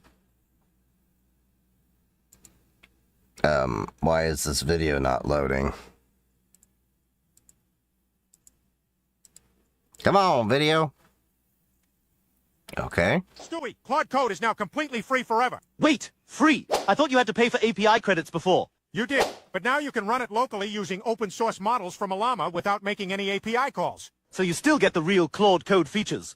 Yes, you still get slash commands, MCP servers, even subagents and more. Okay, how do you even run it locally? First install a Llama, then download an open source coding model like Quen and launch Claude Code from your terminal. And after that, it just works? Exactly. From that point, it runs entire... You could do the same thing in VS Code. If I could remember... I have to remember how I got to there.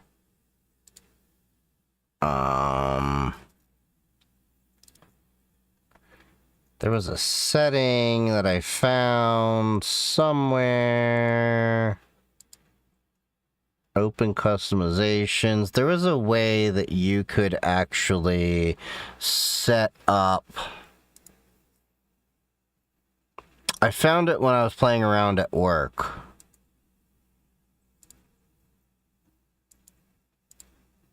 Yeah, so you can use Claude, you can use Copilot CLI, you can flip through the agents here. There's a bit more you can do with it, and somewhere in here, I found the place to... Was it here? Yeah! You can add the models in here, so you can select the model, and then you can just go to Olama, and then you could, oh hell, you know, I can, point my server I have here, and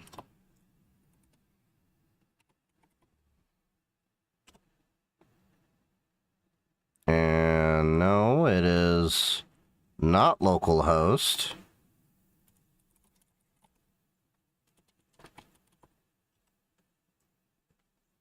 And then, boom, see? You can see all of my, you know, code over, my, models over there. And I can start, let me see, we can, you know, yeah. So, there you go. So you can totally do this inside of there too.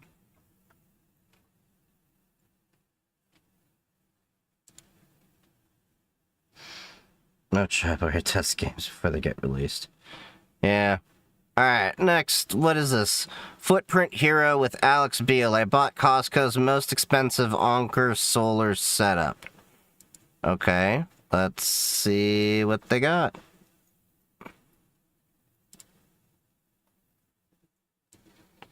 So let's see. Is this going to be worth it? Should I go buy it myself? I just bought Costco's most expensive Anker solar setup, and it costs a lot. So I'm going to test it to find out. Because the honest truth is, I'm looking at a setup to put in my backyard. Because when I put the Wi-Fi access point in my backyard, I also want to be able to use my laptop in the backyard and chill out near the fire pit. But I don't want to trench it to run an outlet back there, because that will be very costly. Well, I mean, I could run it. I just don't want to expense the effort for it, because I don't want to be in this house for too many years. So it's getting to the point where it's like, now I'm picking and choosing my battles, where I'm like, if I get a solar panel and a power station, I could reasonably power a couple of laptops and devices and hang out in my backyard. If it's a waste of money or if it's the best deal in America since the $1.50 hot dog. Do I think Bamboo HD? No. I don't think Bamboo is worth buying, period. Bamboo is on my shit list. They go look it up. They have pissed off a whole lot of people. They have been locking their machines down in various unethical ways. Yeah. Let's open up the power station first. Oh, hello. What's the best 3D printer brand you recommend? Personally, I like Prusa. They are a bit more expensive, but they're fully open source and fully right to repair, and they revolutionized a lot of the 3D printing world as we know it. If it wasn't for them, we wouldn't have gotten as far as we did today. That's a heavy boy. This is the entire setup. Of course, you have the power station and the solar panel. Then this is the wall charging and car charging cables. And all these are the solar charging cables. This unit is the C2000X Gen 2. Costco always seems to get these special X-rated Anker models. We'll see how it differs from the base model, if at all. And I'm curious to find out how the new Gen 2 models have improved. Wow, this has actually got quite a bit of a loadout here. So let's take a look without diving into it. So it looks like we've got a, I forget what the NEMA socket this is, but that looks like our 220 socket over there. And it looks like we also have 20 amp 120 sockets there, if you've ever wondered what that extra bar is for. That's actually to allow for extra current. And so that's there. It looks like you have some kind of a port to plug in, a car socket. Looks like you have 1, 2, 3 USB-C ports and an A port. And it looks like this says 30 watts or something like that. Okay, so it looks like, I don't know how much each gets. It looks like 140, 140, 13, or whatever. Over the Gen 1 Anker models that I already own. Oh. That battery can handle 2,000 watts. Oh, cool. That'd be way more than I would need for a few laptops and, you know, having a little bit of a get-together with family and cooking outside. What have I? Wow, that's decently sized. Massive 400 watt folding solar panel, IP67 rating, 4 adjustable angles with its built-in stand, and scratch resistant. Somebody called Jerry rig everything, am I right? But the interesting thing about this setup is that people seem to love the power station, but kind of hate the solar panel. For instance, Oh, really? on Cisco's site, Anthony wrote a review saying, after testing, the 400-watt solar panels are barely pulling 243 watts for recharging. No cloud in the sky, and panels placement adjusted for best alignment and still not reaching 300 watts. Sounds like Anthony's doing everything right. Oh, damn. 300 watts in those conditions? No, I do not recommend this product. 3 stars. We will see if the solar panel sucks when we test it out later, and if you should just buy cheaper third-party panels instead. So it arrived with 80% The printer, Prusa. charging at just under. Okay, so 20 watt max combined with these 2 ports here is what we got. So yeah, it looks like 2000 watts max is what we can do on this entire guy here. 1800 watts for 0.2 hours to a full charge. And you can see charging in the app, and you can also adjust a ton of settings, including the AC charging speed itself. It defaults to 1800. It says 1000 watts is silent recharging, and you can go as low as 200 if you wanted. This generation, Anker is all about how fast their units can charge. In fact, the smaller version of this model has a Guinness World Record for being the fastest charging power station of its size. I mean, don't get me wrong, I love a fast charge as much as the next guy, but when we start getting to the differences of minutes instead of hours, then it doesn't really move the needle for me. Yeah. Then it is just right there in line with the other models at 1800 watts max charging speed, which is sort of a hard limit in the US because if you go any higher than that, you can start tripping breakers. Man, this thing is a... Well, if you go higher than that, it's not that you can start tripping breakers, it's that you are at that upper limit. So if we recall, I really should just start like keeping a chart here. But if we recall, so 1800 watts, so you know, if you are at 120 volts, 1800 watts is literally the absolute max a 15 amp American circuit will handle.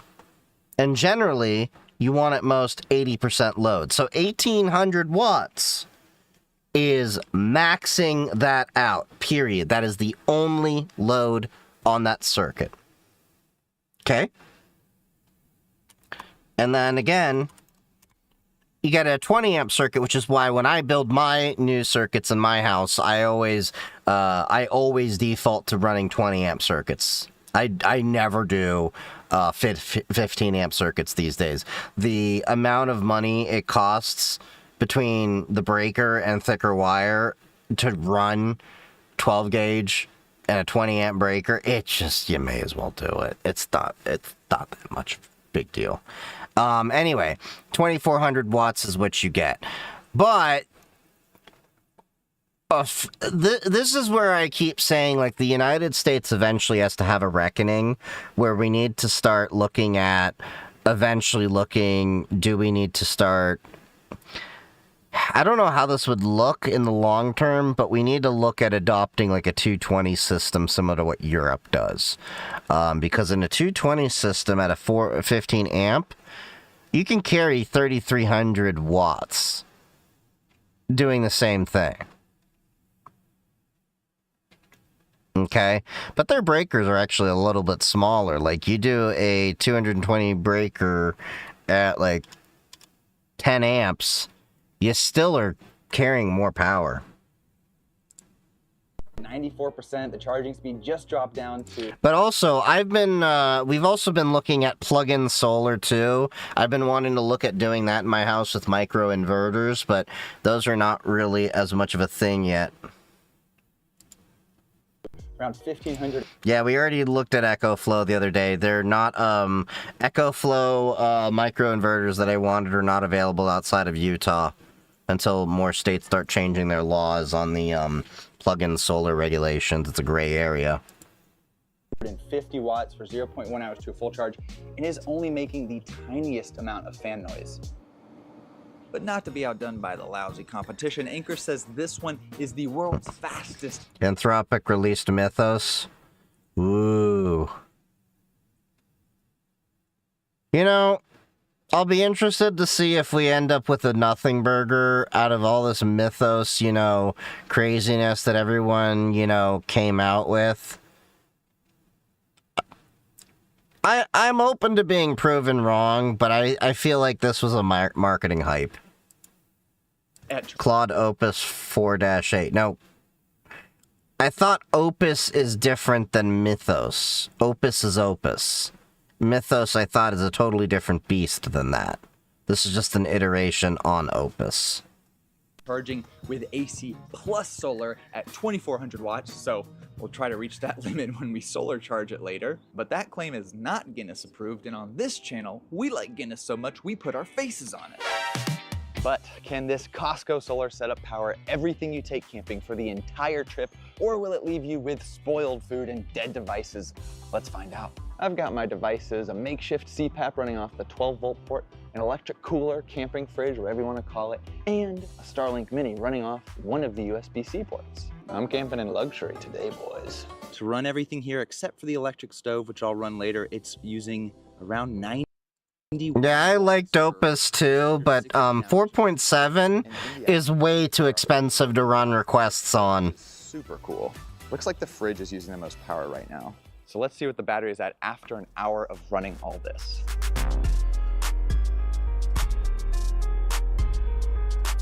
This unit has a 2048 watt-hour battery, which I think is a great size. And for the price, it is right there in line with the other top brands. And it's rated to 4,000 cycles to 80%, which means you can charge and discharge it 4,000 times, and the battery will still have 80% of its original capacity. The normal model is 2,000 watts. No, I think the charging is 1,800 watts. The capacity is around 2,000 watts. The iPhone battery lifespan we're talking about. This is top of the line. All right, we just hit the hour mark. Let's check the battery. And after I check this, I will see how much battery it takes to boil 2 cups of water on this little electric stove top right here.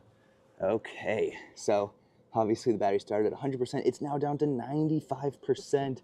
Still around 100 watts are being used for 15 hours of runtime. So a rough estimate would be it could run all this for around 20 hours. And that's assuming you don't even solar charge it or car charge it in the meantime. But can this setup replace a propane camping stove with a cheap electric stovetop? I unplugged everything from the power station except for the stovetop, and I'm gonna crank it up to max. I'm curious if that's capable. Jeez! For only 1.9 hours of runtime. To be honest, I would never recommend going camping with electric appliances like that for a multitude of reasons. One, as you can see, you know, it's just, you know, rapidly draining his battery. Two, I just find electric does not heat nearly as fast as a proper flame. So I would say, you know, use, you know, propane, butane can, whatever, or, you know, make a proper, you know, campfire. You'll be a lot better with that. I know with my fire pit, I do a lot better than I do even with a lot of my electric stoves I've had in the past. This could be good. It'd be nice if phones use the lithium ion, the lithium iron phosphate batteries. Yeah, I agree, but I would like them to see them using those solid state batteries we saw last stream. Those were really cool. Or heating up water for like making oatmeal, or boiling water for your AeroPress, or reheating freeze-dried meals. Oh yeah, the water is definitely getting hot. And if you camp with an RV, this unit has a TT30 port here, which you could use to run your camper or RV off of the C2000X. But if your camper has... Oh, that's not a NEMA, that's a TT30. ...electric stovetop or an AC unit or a space heater, do not expect it to be able to run for that long off this unit. We're talking like half a day or less. Heating and cooling takes a lot of energy. All right, the water is definitely boiling. That took maybe 10 minutes. Remember, the battery started at 95%. It is down to 88%. So depending on the starting temperature of the water, the temperature of the air that you're in, I would estimate this unit could boil water like this 10 to 15 times off of a full battery. But what if you want That's not really worthwhile. campsite and you don't have good sun for the solar panel because of clouds or shade, then you can recharge it using the included car charging cable, but it charges very slowly. Let's see what I'm getting. Mineral solid state battery's gonna be a thing. I keep seeing how good they are for years. We were seeing a video that I reacted to last stream from 2-Bit Da Vinci that they're already in commercial applications. They're already making millions of batteries every year. They're scaling up production. Bring the camera a little closer. 92 watts, 96 watts max for 3.2 hours to a full charge, and it's already at 88%.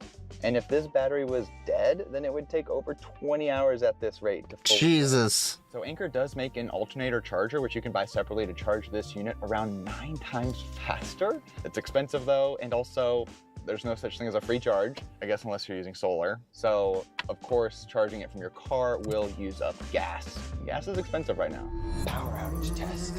Light, Wi-Fi router, which is over in another room. TV, that leaves us with one free wall outlet, which will go to the fridge. By the way, as far as I can tell, the only difference between Costco's X-rated model and the base model of this unit is that this one has one less AC outlet, and it's a little bit of a darker color.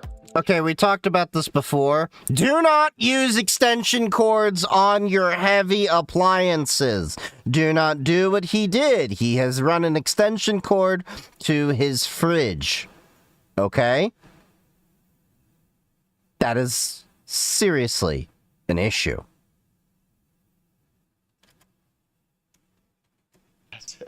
And kitchen fridge. You've used compressors that hook up directly to my car battery. Those are nice. Oh, I've used those too. Is outputting 140. Working on any fun projects right now? Yeah, I'm working on a few. I've got a few on my GitHub for the SimSor Noxlock project, and then also the SDR for ADSB and UAT, and then I'll be setting up Meshtastic on top of it, and then I need to get a GPS hat so I can start getting time off of GPS, and then have my network get a time server that way. 7 hours remaining. Yep, the amp's going through that cable will heat it up. Yep. I can hear that the fridge hasn't started running yet, and when it does, then that power draw is going to jump up a bit. So let's get a sense for how long it could run all this during a blackout by seeing what the battery is at after an hour. And Anker is one of the top brands in this space. They make good stuff, which can't be said for all the cheap knockoff brands that you might find online. This is rare, but the main risk when you're working with solar setups is the lithium battery overheating and catching fire. And if you ever get injured because of someone else's negligence, like a crappy solar product, you could have a case on your hands that could actually be worth millions. But a lot of people just don't think to file a claim, and even if they do, oh God, sometimes settle for it's a lawyer. We deserve.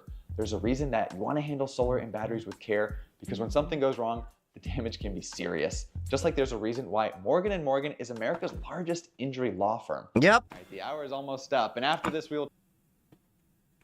Look, I might be Jewish, but we're a tech channel. high power appliances to see if there's any critical appliances that this setup can't run before testing out the solar panel. All right, that is 1 hour, and in that hour the battery went from 100% down to 91%. Oh, and look, the fridge is on now, and you can see that it is drawing total around 184 watts. So off of the battery alone, this setup could run all this for around 11 hours. Caveat. That fridge is going to be cycling on and off. So at that moment in time, that was the current draw. I don't think that fridge was running when he did that. Let's see if this setup can run 3 critically important high power appliances. First up, an AC unit. The fan is blowing, but it is not yet cooling. Morgan & Morgan will help you sue yourself for mishaps related to your fridge on a 10 amp extension cord. Only using 50 watts just to blow the fan. Ooh. Heard the cooling kick on. Jumped up to over 300 watts for 6.2 hours of runtime. All right, no surprise there. Let's I will give him props. At least there's no extension cord on his AC. up the stakes a bit. with a coffee maker. And I should mention that the rated AC power output of this unit is 2400 watts. And the wattage of the AC unit is 450 watts. This coffee maker is rated to 900 watts. So it should be able to run both at the same time. Wow. Power output jumped up to 1250 watts for 1.6 hours of runtime. Oh yeah, I hear it brewing. And while that's brewing, let's add one more thing, a 1500 watt space heater. This unit also has a surge power output rating of 3000 watts, and it says in the Oh, jeez. devices that generate heat. So I'm not If sure. he ran a current meter on that cable, he wouldn't plug it straight away. Oh, yeah. AC unit. It also, confusingly enough, has a peak power output, it's called, of 4000 watts, but the manual doesn't say how long that's for. All right, it should be set to max. Oh gosh, okay. Over 2200 watts. Still at 100% battery though. Oh, it's closing in. Oh, it passed the 2400 watt rated power output. It's up to 2700 watts. It just dropped down to 99%. Everything is still running. The coffee's still brewing. All right, it seems to be settling at around 2600 watts for 0.7 hours of runtime. So yeah, units of this size, they can run pretty much any appliances except for... Smart enough though, the 120 volt AC outlet in my car probably can't handle heavier appliances. All right. Yeah, I'd say probably at best I would maybe limit that to... maybe... I'd say about 50 watts. 25, 50 watts tops. Like nothing heavy. Like, yeah, I wouldn't really do anything too heavy with that. Setup time. Internal car wiring is not that heavy. If you ever look at it. All right, let's get this thing started. I run my ham radio off my cigarette lighter. It's a 25 watt one. And at 50 watts, I'm running a whole dedicated line to the battery. I'll get a 50 watt radio next. Stood up. I unbutton this. Oh, this thing is flimsy. Ooh, okay. I unbutton that one. 90 amps through a 10 amp extension cable. Yeah. How do I adjust? Met a guy with 2 alternators in Jeep to run a welder. Oh yeah, I've seen that. I actually, on my old Jeep that I used to have, I used to run what's called a mean green alternator. So there was a company called Mean Green, and what they used to do is they used to take Jeep alternators and they would recore them. So like my Jeep had like about 130 or so amp alternator. And they would recore it and optimize it with the spindle and everything so it could put out 230 amps. I did that because I had a really powerful sound system and a few other things in my Jeep at the time. That was a freaking great system. But I have seen in audio competitions cars with like 3-4 alternators on them. It gets ridiculous. So I unbutton this one, and then I could go down to this bottom one because the sun is pretty high in the sky right now. Ooh, it's a little hard to unbutton. Oh yeah, yes, okay. Nice, this is looking good. Now I gotta turn it around. Oh gosh, this thing is heavy. Come on, come on. Oh my God, I have to do like 3 passes every time I want to adjust it.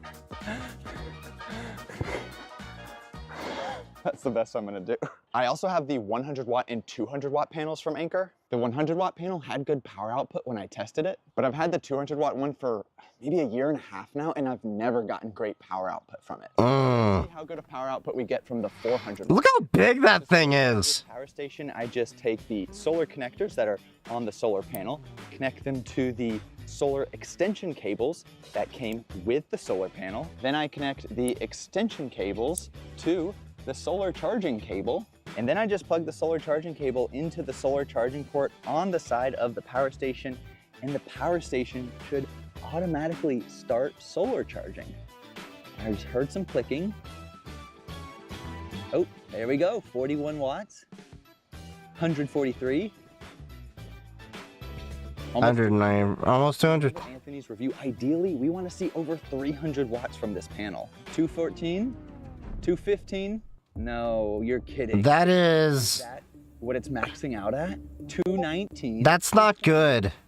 Come on. It is maxing out at just over 220 watts for... If you pay for a 400 watt panel, I would expect to get like 80% of my rated power. Angle it more directly towards the sun, and because the sun is high in the sky right now, I'm gonna try to make the angle as low as I possibly can. I'm unbuttoning the last button so I get even a couple more inches out of this strap. This panel bends quite aggressively at this third panel because there's no stand behind it, you know, but if you were using it yourself, you would just have to live with this, so I'm gonna leave it. For safe measure, I also checked, and there is no grass blocking that bottom line of cells. To check how well I did, I'm gonna do the can shadow trick. If I can see any shadow on this can, okay, a little bit right there, but that is pretty dang near perfect. Okay. No, you don't want to lay your solar panel flat. That's a common misconception. He's right. So you see how we had the can where there's no shadow? The only reason you would want it, you know, like when you think the sun is directly overhead, it's not actually directly overhead you. It's still coming in at an angle. Okay, so let's check the updated power output. 224 watts, all that, and I just got 2 more watts, 3 more watts. That's it? Gosh. And y'all, as I am filming this, it is literally noon on a sunny day in April. Jeez. Okay, now I've got 2 cheaper 200 watt panels connected in series to make 400 watts, the same rated power output as the Anchor panel. Let's see if we can get more power output from these. And to be honest, y'all, I didn't even really mess around with optimizing the angle or the direction. I just put them against these coolers. I think it'll still output more power though. And yes, these are third-party solar panels, but I've gone ahead and checked compatibility. They are compatible with this model. So let's see what power output we get from this 400 watt array. 51 watts. 205. 302. Yep. Settling at 300. Yeah, that's already way better. Watts. Over 100 watts more. That's the biggest difference I've ever seen between 2 panels rated for the same power output. All right, before we test out how long it would take the solar setup to...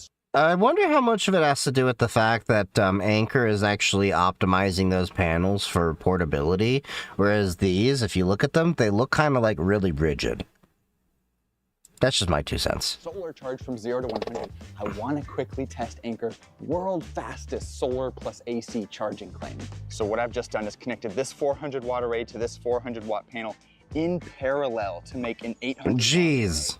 Which is the max solar charging limit on the power station. Which is up there with the best for power stations of this size. I'm using properly sized fuses, a switch for extra safety, and properly sized extension cables so that I can solar charge and wall charge the power station at the same time.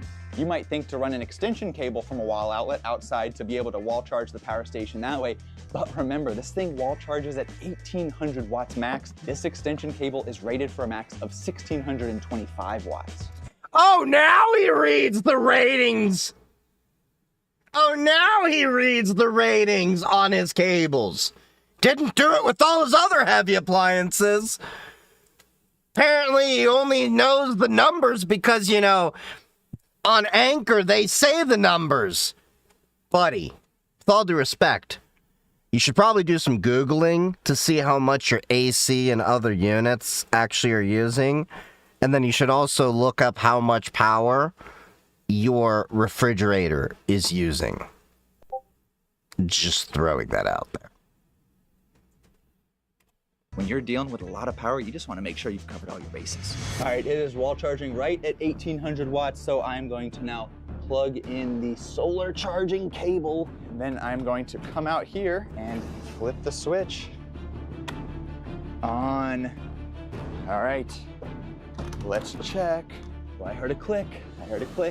It's less than 1800 watts. Oh, jumped up. 1900, 2200, 2334. Come on, 2350. We're close. That's pretty impressive. 2356, no. Keep going.